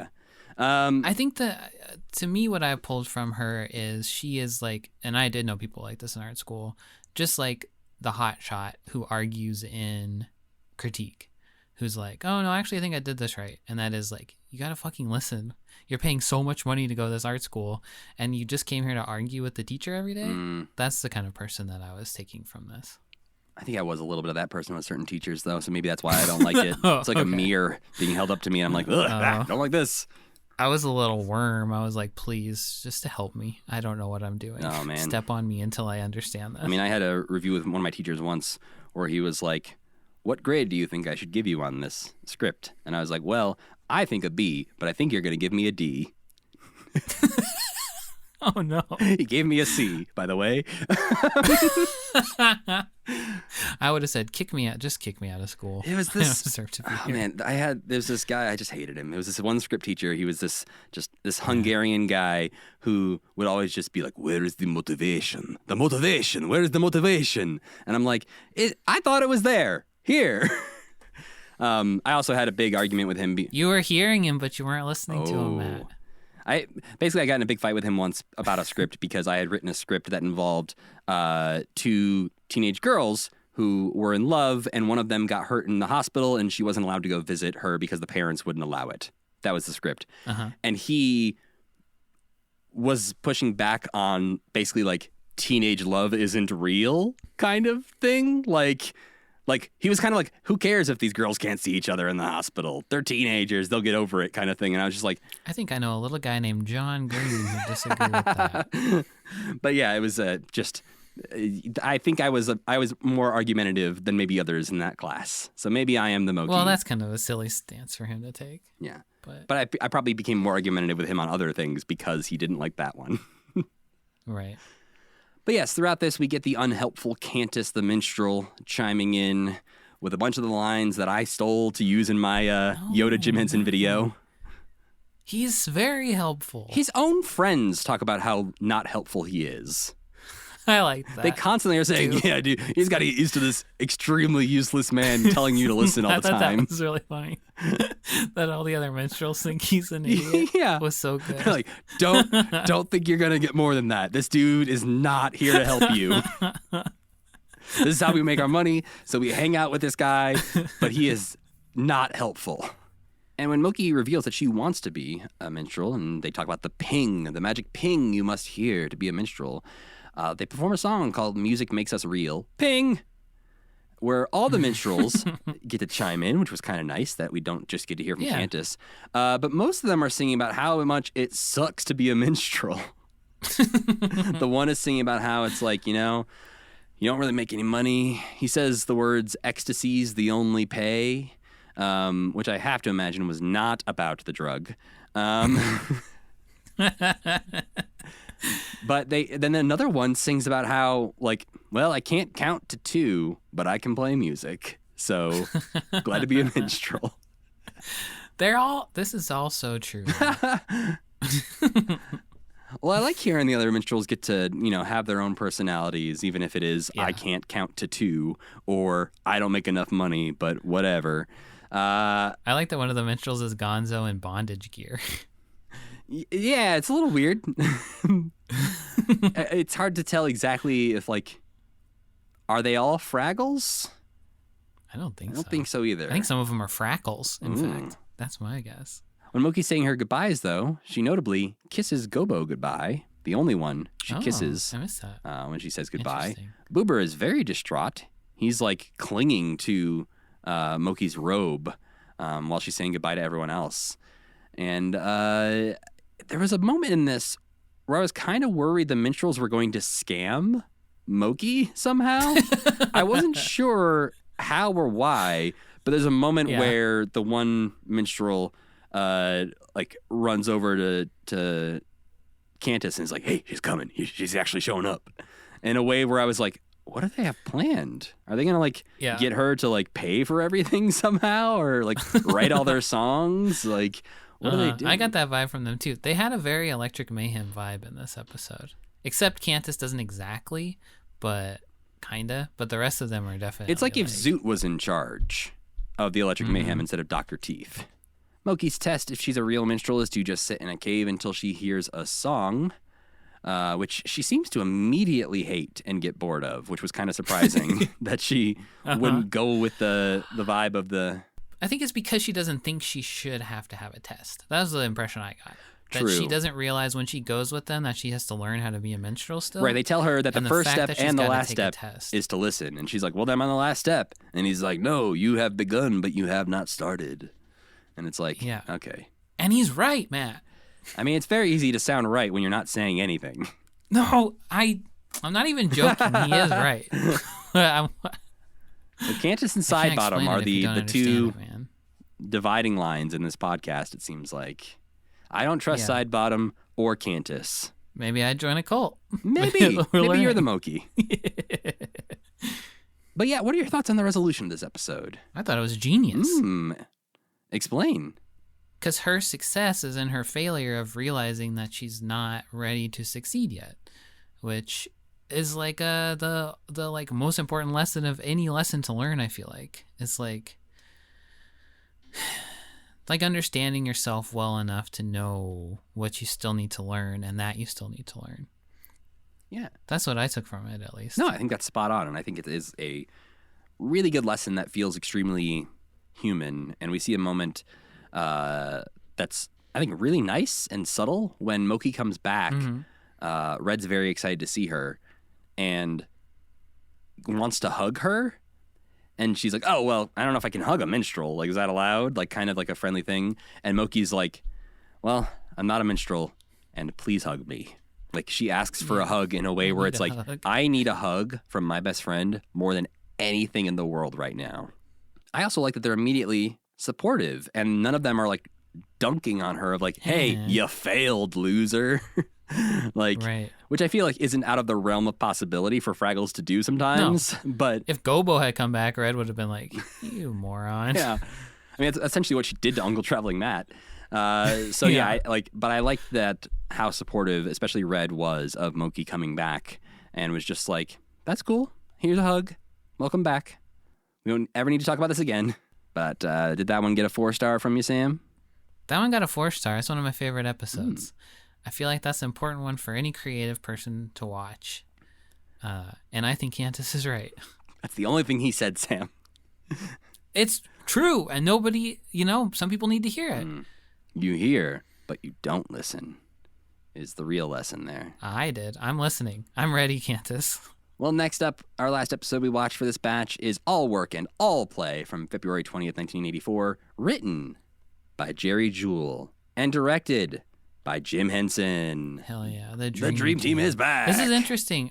I looked it up and saw that it was written by Jerry Jewell at the beginning, but this one doesn't have the nihilism of your typical Jerry Jewell script.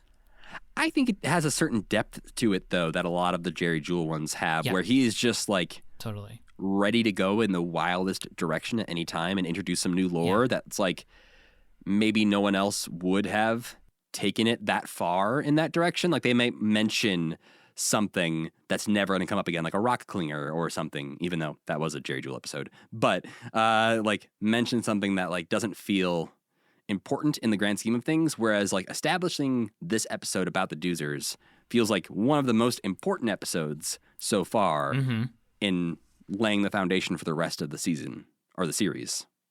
But first, Sprocket wants to be a horse. He's so depressed. Which I mean, I guess I get this. Like, sometimes you just want to be a horse. Like you're just like, you know what? Life would be easier if I was a horse.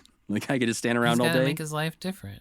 Yeah. Doc says he's been looking bored and wretched. And if you want to change your life, you got to just change your life. Yeah. There are days when I'm like, you know what? Being a plumber might be easier. Not like being a plumber is a hard job, but like there's days where I'm like, if I could just clock out at 5 after fixing a toilet all day, that'd be great. Don't have to think about toilets at night. If I could just paint walls and like be done painting walls at the end or of be the like day. a truck driver, which, there's a lot of... That sounds really hard too. Right. You know what the hardest thing is? You got to park the truck. I would think I'd be so bad at that. I think the hard thing is that you have to drive for like 48 hours straight and you don't get enough time to sleep. And then park the truck at the end. Without crashing the whole it. time I'd be wide awake because I'd be like, oh fuck, I have to park this truck at the end. I'm going to get in so much trouble. I'm going to get there. I'm going to be like, could you come and park the truck for me? So plumber, too many spiders. No. I will say, truck driver and plumber, neither one of those are actual jobs I would want to do because they do seem hard and scary. But though I think just the clocking in, clocking out nature.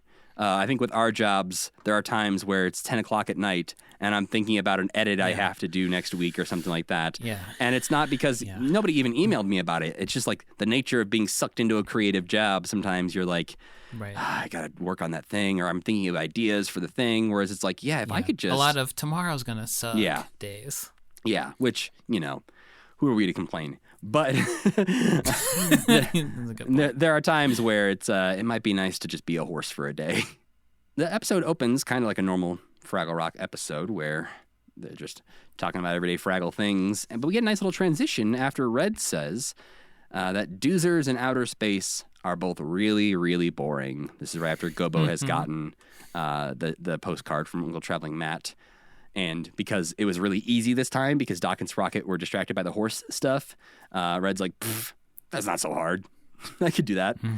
And we get the transition into the Doozers' lair, their home. They're singing a nice little Doozers Go Home song as they roll on into their Epcot-looking house. And they do not live in messy caves in a bullshit place like the Fraggles do. No. They have taken the time to actually build shelters for themselves. Yeah, they have like a nice apartment building. But we do see a lot of really naked Doozers hanging out in their public park space. Yes. A Doozer without his little belt of pouches on looks wrong because they are sculpted like little naked guys with their asses hanging out. They have butt dimples and everything. It's amazing how much work that helmet, boots, and cargo vest thing are doing to make them appear not naked. Because they are naked all the time, if you think about it. They are constantly naked. They're not wearing pants ever. Right. Like if I just walked into the store wearing just boots, a hard hat, and a vest, I'm gonna get arrested. That's a look, yeah. So, like, they're always naked, but they look extra naked when you take those things off. And this is something I had looked up Cotterpin Doozer, because Cotterpin comes back in Back to the Rock and plays a pretty important role in that series. But I looked up the animated version of Cotterpin, and in that it says, unlike her puppet counterpart, Cotterpin tended to be completely nude most of the time without even her visor. So apparently in the animated cartoon, in the animated version, she's so just weird. always naked. Why? I don't know. It seems like it's maybe a thing of like, if you're not working, you're naked. Is sort of the Doozer way of life. I guess I like to put on my sweatpants when I'm done. That's for the not day, the same thing, and you know it. I know, but that's what they're doing. If you clocked out of work and just immediately stripped down to nothing and were naked the rest of the day, I know some people do live like this. I am not one of them. But like, that's fine. You can't go to the park like that though. Certain parks, they got nudist parks. Okay, you can't go to a lot of parks. No, like that, and probably not like the grocery store. Definitely not. But that seems to be maybe a very understanding society of nudists, the Doozers. Yeah. I mean, they just live this way. I mean, most Fraggles are pretty naked as well, or they're like just wearing a shirt or just wearing a robe with nothing else, and it's like we just accept that like, they're not really naked. But if like Moki walked in without her robe, it's gonna be weird. If Moki walked in without her robe and she was shaved, no, too far.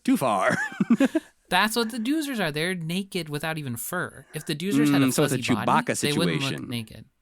Yeah, Chewbacca. We're like, he's not. It's fine. He's not naked. He's furry. He's like a dog. But if he takes off that bandolier, he looks kind of weird. Right. Doozers are like more like a pig, or like if a pig was walking around on two legs or something. See their little ball sack hanging down, you'd be like, say, something's pigs going are on naked here. all the time, Sam. I know, but they're not standing on 2 feet. Pigs aren't hanging dong. Doozers are.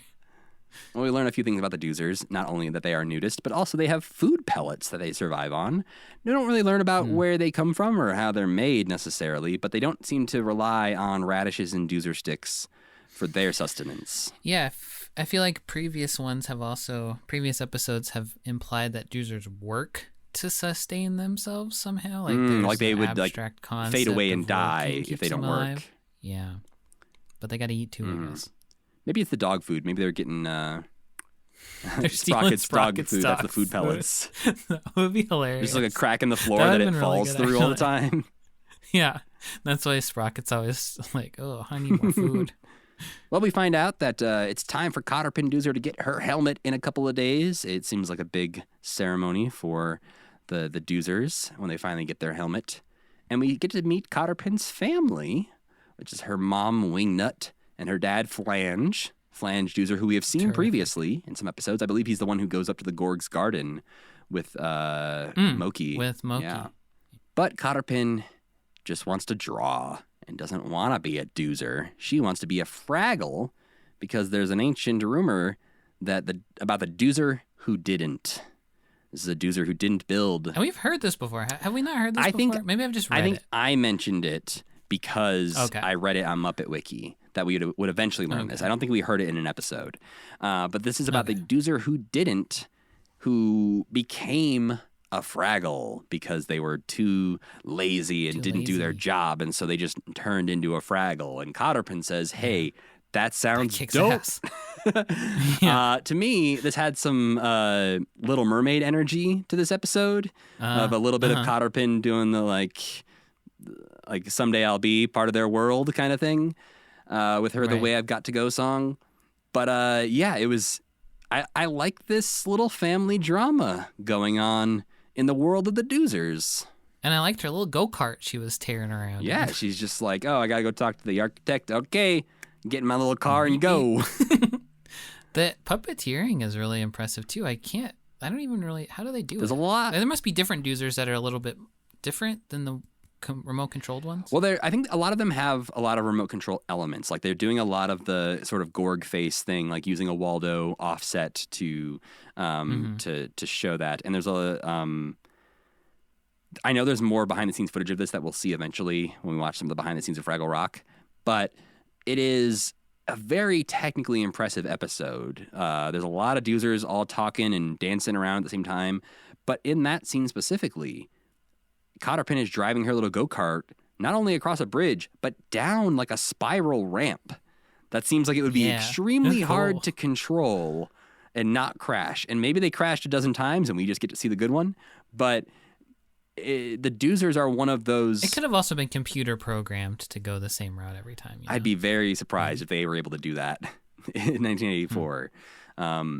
But regardless, I think the Doozers are one of the most impressive elements of puppetry throughout Fraggle Rock. Like anything we've seen so far. But Fraggle Rock itself goes out of its way to hide its puppetry in a lot of ways. Like another thing that like separates the Muppets, our normal Kermit Muppets, from the Fraggles is that like the Muppets sometimes will be like, yeah, we're puppets, we know. The Fraggles are never going to look down and be like, who's that guy? Like, that would be horrible. Right. There's a really cool scene where Red is talking to Cotterpin and she like bends down. Mm-hmm.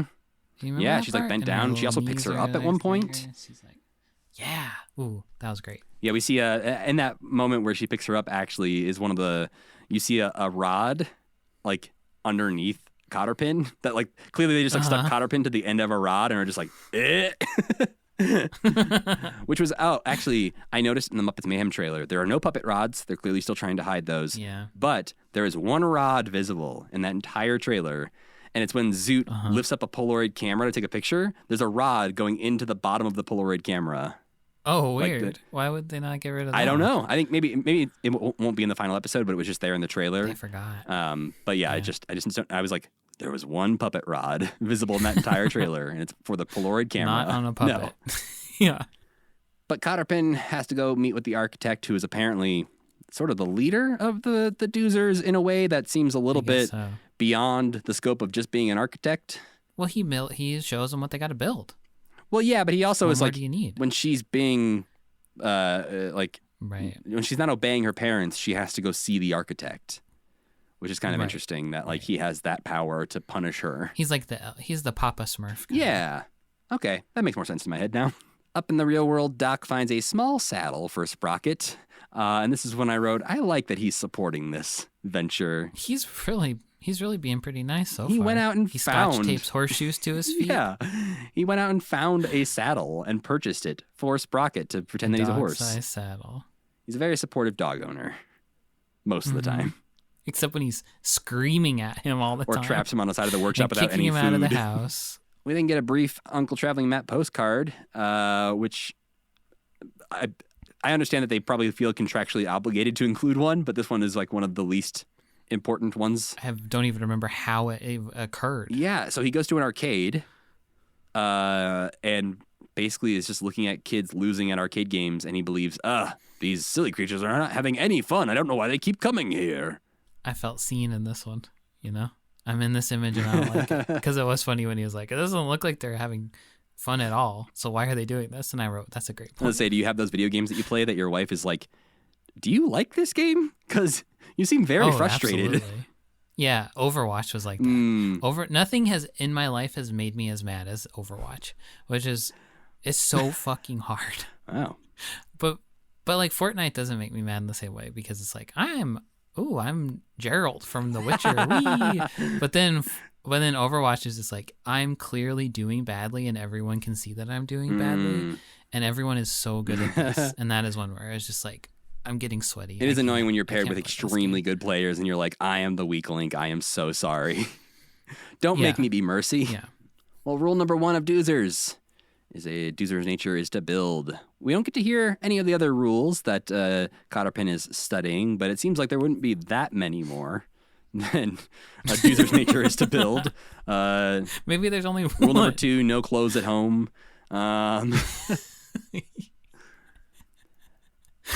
But yeah, we get to meet Granny Cantilever in a brief little moment of basically people being there for Cotterpin's ceremony, which I thought was a dream sequence, the way they transition into it. I thought so too. Okay, glad I'm not alone on that. How did they do?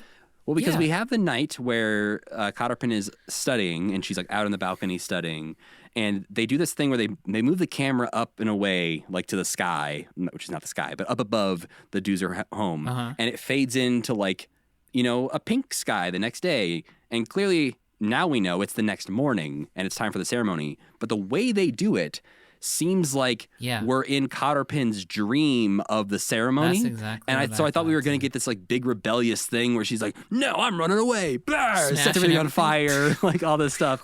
But it takes me a second to go, oh, this is actually happening. Okay, I guess we're here. Mm-hmm. There is the most bizarre line we've ever heard on Fraggle Rock is said in this moment, though. What is When Wingnut, her mom, is coming out, introduces Granny Cantilevers here, whatever, she goes, I forgot to wax the dog. What? She says the sentence, I forgot to wax the dog. The fuck does that mean? I don't know. They have a dog? Because they move on and don't mention it again. But she says, I forgot to wax the dog. So they have a dog in their house? Is It that the seemed like they had a dog in their implication? house. A tiny, tiny little dog? And they forgot to wax it. Huh. And I don't know if that's waxing like it's removing naked its like fur, or if it's waxing as like it's a machine shining that them needs up? to be shined up or something. I Right. don't know. It was the most perplexing thing I've ever heard. Sounds like something a nasty old man would call like masturbating, you know? I just gotta wax the dog real quick. Be right back. Beetlejuice. That would was say Beetlejuice. yeah. I did not mean that to be It Beetlejuice, was, yeah. but creepy old man voice is apparently his A babe. Gotta go. Nice fucking Wax the model. old dog. It was a nice model. He He was, was he was right. a very nice model. Then we get a delightful song from the Doozers called Yes We Can, where the middle Doozer is really dancing their heart out. I noticed, I don't really know what's going on, but the middle Doozer seemed to have a little bit more articulation She's than the other really ones. excited, yeah. Very expressive body movements happening here. And those are the ones I believe that aren't remote necessarily. They're kind of like the controlled by a bunch of cables from underneath the set kind of Yeah. thing. So there's a lot of, Kind of like Rizzo. I was getting like a Rizzo vibe from them a little oh, bit. interesting. Just like a puppet on a stick. Right, just like a little that rod has, thing. Like, some different Yeah. things you can do with You just pull it yeah. up and down a little bit, and because it's attached, it just kind of squeezes the body down. Mm-hmm. Well, this is when Cotterpin runs away because she refuses the helmet and is going to go hang out with her new best friend, Red Fraggle. This is when we see Red Fraggle sleeping in Gobo and Wembley's room with a book on her face for some reason. She just seemed to pass out in there while Yeah, reading. that's funny. Rachel was still napping at this moment, and she was just waking up, and she wears a mask when she naps. And I was like, look, it's you. And then something else happened in a minute that I was like, oh my God, that's why I love Red Fraggle. Well, Cotterpin goes and wakes her up, and she's like, teach me how to be a Fraggle. Mm-hmm. And then she's like, if you don't teach me how to be a Fraggle, I have to go back. And then Red's like, oh, you have to go back and admit you're wrong. I hate doing that. And I was like, Rachel is wearing a red shirt at this exact second. And I look at her and I'm like, oh no. That's why Red's my favorite Fraggle. I mean, you have said multiple Rachel- times that Moki was your favorite Fraggle, so we won't dive too deep into... Moki's the hottest. Moki's the hottest Fraggle. Maybe because she reminds me of myself. You know? You are the Moki. And- You're going to make a rag Yeah. version of yourself and look at it and go, mellow is Be like, sexy. all right. But yeah, Rachel will not admit she's wrong. Shh, don't tell her. She'll never listen to this episode, Sam. It's okay. I know. I did like that Maybe moment. after I die, she'll listen to it and be like, hey, wait a minute. I'd like to play this for the grandchildren to hear their grandpa's voice. Grandma, it's been 300 hours. And we're only 1/8 of the way through, maybe. But no, I also enjoyed Red being that self-aware to be like, oh yeah, no, I also hate admitting when I'm wrong, I so hate I that. totally understand. You can stay here with me. We're friends now. Yeah. We get some scale confirmed here. Red says that Doozers are only 6 inches tall, Yep. which is actually taller than I would have guessed. Doc does his fingers how big a doozer is, too. Right? In that dream episode. He's like, they're this big. Yeah. But I don't remember how big his fingers go. Yeah. I think of Fraggles as Kermit size. Is that about right? I think that's Or what are they the small? scale is, yes. I believe Fraggles are supposed to be Muppet-sized, and so everything is in relation to that, because obviously we see Okay. Fraggles interact near Doc. Interact with So. humans. Yeah. Then we go to the Cave of the Rumblebugs. This is another character that I was like, these look a little not Fraggle Rocky. Took a little off, but this part was really good, I thought. Yes. They actually, to me, the eyeballs on these guys look exactly like the elves from the Great Santa Claus Switch. So they feel a little bit like 60s Muppet to me. This is when I wrote that this show is way better than the Muppet Show because the song is great, and then at the end of the song, it's like this is why we sang this song. There was a point to singing this song, and it was fun for both of us, and we learned something about each other, and now we can continue on our adventure. And Cotterpin's riding Red's head the whole time, Ratatouille style, so it's great. Yeah. But we quickly learn right after that Doozers can't actually be Fraggles, unfortunately, even no matter how bad they want to be, because I don't know what their deal is, but they hate water. They fucking hate swimming specifically. Swimming is terrible, it's disgusting, and a Doozer would rather die than swim. Insane. Do they bathe? Maybe not. Is swimming different than bathing? Maybe that's why they got to air everything out all the time. They That's stink. why they're nude. They're taking an air bath like Benjamin Franklin. Is that what he did? Yeah, Ooh. he would go on the roof of his house and like let the air blow past him. Allegedly. Benjamin Franklin, the original Doozer. Kinda. Yeah, it was a little bizarre that I can't tell if they can't swim, if they don't want to swim, if they will die instantly if they touch water. It was a little bizarre that was the thing that set it off and made her realize I can't be a doozer. I can't be I can't be a Fraggle. Yeah, I can't be a Fraggle. I don't want to swim. I will never swim. I reject your lifestyle. Yeah. So Cotterpin returns to talk to her father, Flange. But even then, I think it's nice that when she's leaving, Red is like, I guess you have to go back, but I think that there's another, I think there's a way out of this still. She kind of tells her, I still think you should be thinking of some other plan. Which I thought was still, very supportive. She wasn't just like, get out of here, you little runt. Yeah, no, clearly still wants to be a friend and is kind of bummed that they can't be besties. Yeah. Then Cotterpin returns and sees Architect sitting in the park under a little mushroom, hanging out. A mushroom lamp. I loved that mushroom lamp. It was great. Well, and she talks to him about, I don't know what to do. I don't think I can wear the helmet. I can't be a real Doozer. And he's like, you know who else doesn't wear a helmet? Me. Look at my cool Look at visor. my head. Stupid. Yeah. And he lets some other past Doozers who were also rebellious and refused the helmet, including Putty Knife and Disc Drive, which... I want to know more about him. Disc Drive seemed like an interesting name for a Doozer to get. Yeah. Especially I an can see him in front Doozer. of a big old computer, though, going... An ancient Doozer? Is that Well, what it was? he refers to them as generations that's true. past, because it happens once in a generation. Oh, right. So that means Disc Drive is at least a generation before Architect. Maybe Doozers invented computers a long time ago. Based on the houses they're living in, I could totally see that.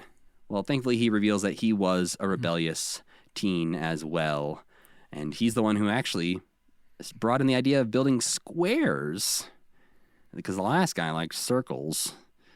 And Cotterpin's like, well, I like hexagons. And he's like, whoa, slow down. We're sticking with squares.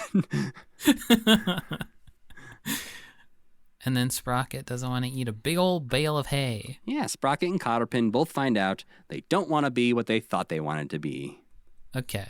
So I'm going to say something I might be not totally informed about, but I feel like this episode hits a little differently in 2023 than it did in 1980. All right. Where there's a certain element of genetic, you have to be what you are. Does that make sense? Yeah, I can see. That maybe they wouldn't go that direction as much these days. Maybe Doc would be like, yeah, you're still a horse. I don't care if you can't eat hay. Right? Yeah, I could see that. I could see that there being readings of this episode that are, somebody else might get more out of it in that way than we do. Yeah. That I think would be an interesting read on the situation. Somebody write a Tough Pigs article about that. But no, I could see there being an extra layer to that of interpreting it as okay, so this is rejecting what your family tells you have to be, and wanting to be a Fraggle. I think I could totally see that read on it. And I don't remember everything about it, but the Cotterpin storyline in Back to the Rock is not handled that way. It's more of Cotterpin is the smartest Doozer in Back to the Rock, and the other Doozers are too focused on work, and she's like, well, you got to think before you work, so don't just rush into things. You have to sit and think, or you're gonna mess everything up. I kind of don't like that either. I think she gets to be a little fun, and okay. She actually ventures out to outer space in one of the parts. Really? Yeah. Oh. But I loved Cotterpin. She is so fun. I'm excited that she's going to be in more episodes. Yeah, and I'm excited to just see more about the Doozers and get to know them a little bit more. So, Mm-hmm. well, what did you rate that episode, Sam? I give this one 4 stars. This is a terrific episode. Yeah, more Doozer episodes, please. Well, that must mean it's time for our Muppet of the Week.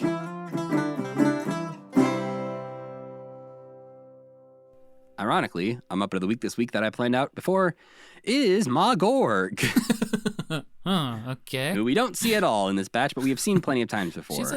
She's in the intro. Yeah, we see her every time in the theme song, but Ma Gorg is the self-proclaimed queen of the universe, and as far as we've seen, the only current female Gorg in existence. She's got dirty blonde hair, pink skin, and a pointy nose that looks kind of like a rhino horn if you look at it for too long. Mm-hmm. In the first 12 episodes, she had no eyelids, and her eyes looked much more bugged out than they do now. And she also, I never noticed this, but Muppet Wiki told me this, she had remote control bangs that would move out of the way of her eyes. They move in the intro. I never noticed. And it's kind of like confusing what you're looking at, which is probably why they stopped doing Yeah, because, your bangs don't just move out of the way on their own. Maybe you're a female Gorg, maybe. Maybe. But after the first 12 episodes, they gave her a little remodel, and they put her hair up in a bun and gave her eyelids, and she has a little bit more of a smiling face now, where previously she just kind of like worried all the time. Yeah, she's much better now. They messed up the first time. They realized it pretty quickly. Well, she debuted in 1983, just like the rest of the Fraggle Rock characters. And like Junior, who we talked about last time, Ma is also performed by 2 puppeteers at the same time, one wearing the suit and another one controlling the face and doing the voice from offset. And on that note, they actually just did a recent video on the Tested YouTube channel that was great, where they showed the ins and outs of the Junior Gorg suit, both how to get into it, how to wear it, how to use it, how the monitors work. And I noticed, because we just talked about this last week, we talked about Gorg vision and how there was a camera in the eyeball that like they would see the Gorg's point of view. In this episode, in this video on Tested, they talk about the monitor and say that it would show what the camera sees, more like Big Bird's. Oh. So it is not Gorg vision. Did it used to be at some point? Or you were just wrong? I'm clearly not wrong. That's never it. That's never the answer, Sam. The answer is never that I am wrong. Just remember, that is the rule of this podcast. Okay. The truth is that apparently it's optional now. You can do what you want to do. I know this because I posted about it on Twitter saying that it was interesting to learn that they don't use Gorg vision anymore. And John Tartaglia, the man who is now Gobo, replied and said some performers still prefer to use Gorg POV and it can be changed back and forth. Wow, you are an investigative journalist. Look at me go.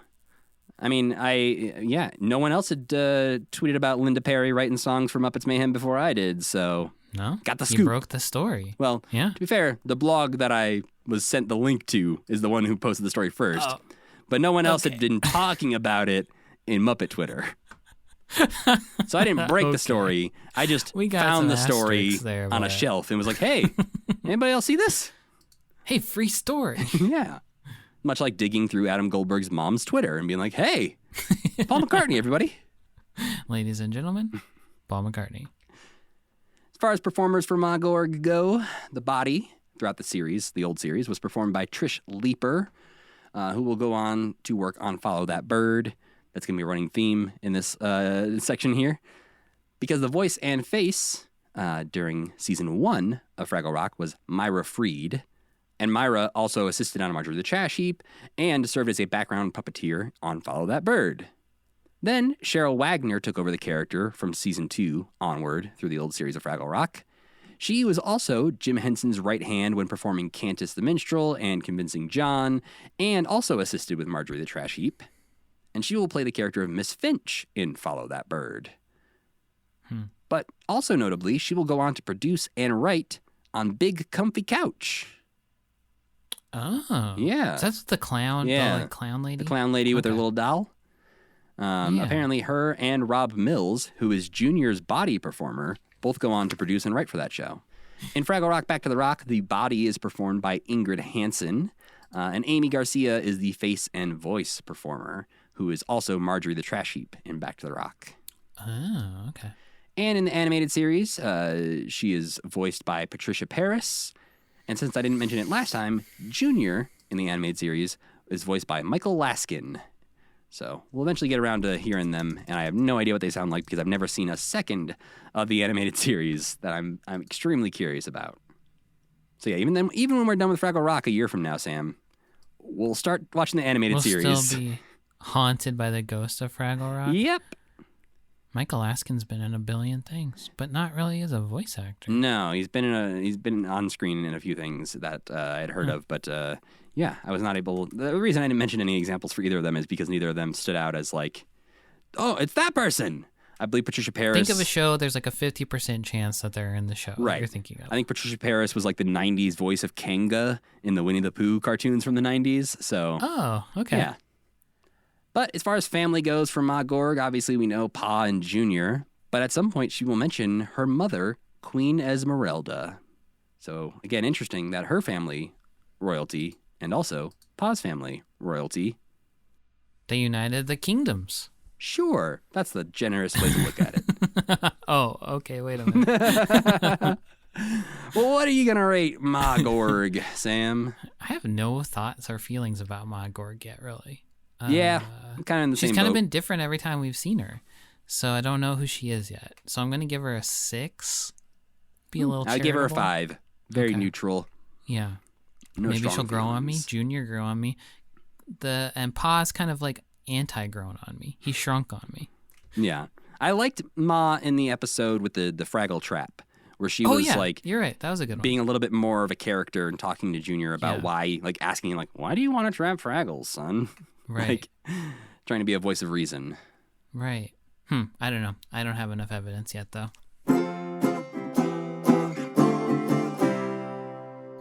All right. Well, Sam, gotta ask, what non-Muppet things did you get to enjoy this week? I saw a little movie called the Super Mario Brothers movie. Do. What'd you think? It was dog shit. I hated it. What? The worst Oh, thing no. about it is I've heard so that- many decent things about it. The worst thing about it is you've seen every good part of the movie already. That was the Oh, most that's a annoying bummer. thing. Is that I've heard that it's basically perfectly fine, was the reviews I have heard. the up through him getting to the castle is great. Like the Brooklyn part up through him, the part that you've Yeah. seen where he's Right. jumping through the whole land. Then after that, it's just like boring Bowser's castle. He's just in front of a bunch of lava, or boring them. They're just walking somewhere. And then it's like the Donkey Kong part is kind of fun, but Jesus, Fred Armisen is such a bad Cranky Kong. The voice acting is bad. Interesting.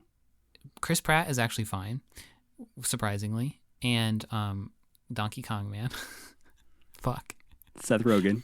yeah, he's really good. And there's just a hint of a buddy movie that is Mario and Donkey Kong, kind of an odd couple, that is fantastic, that they play with for 4 minutes, and then Right. it's like, okay, because they hate each other because Donkey Kong's like a big hero and Mario's like scrappy, and he beats Donkey Kong, and then Donkey Kong's like jealous of him, but then they kind of like learn that they have more in common than they think they do, but all that happens in 3 minutes.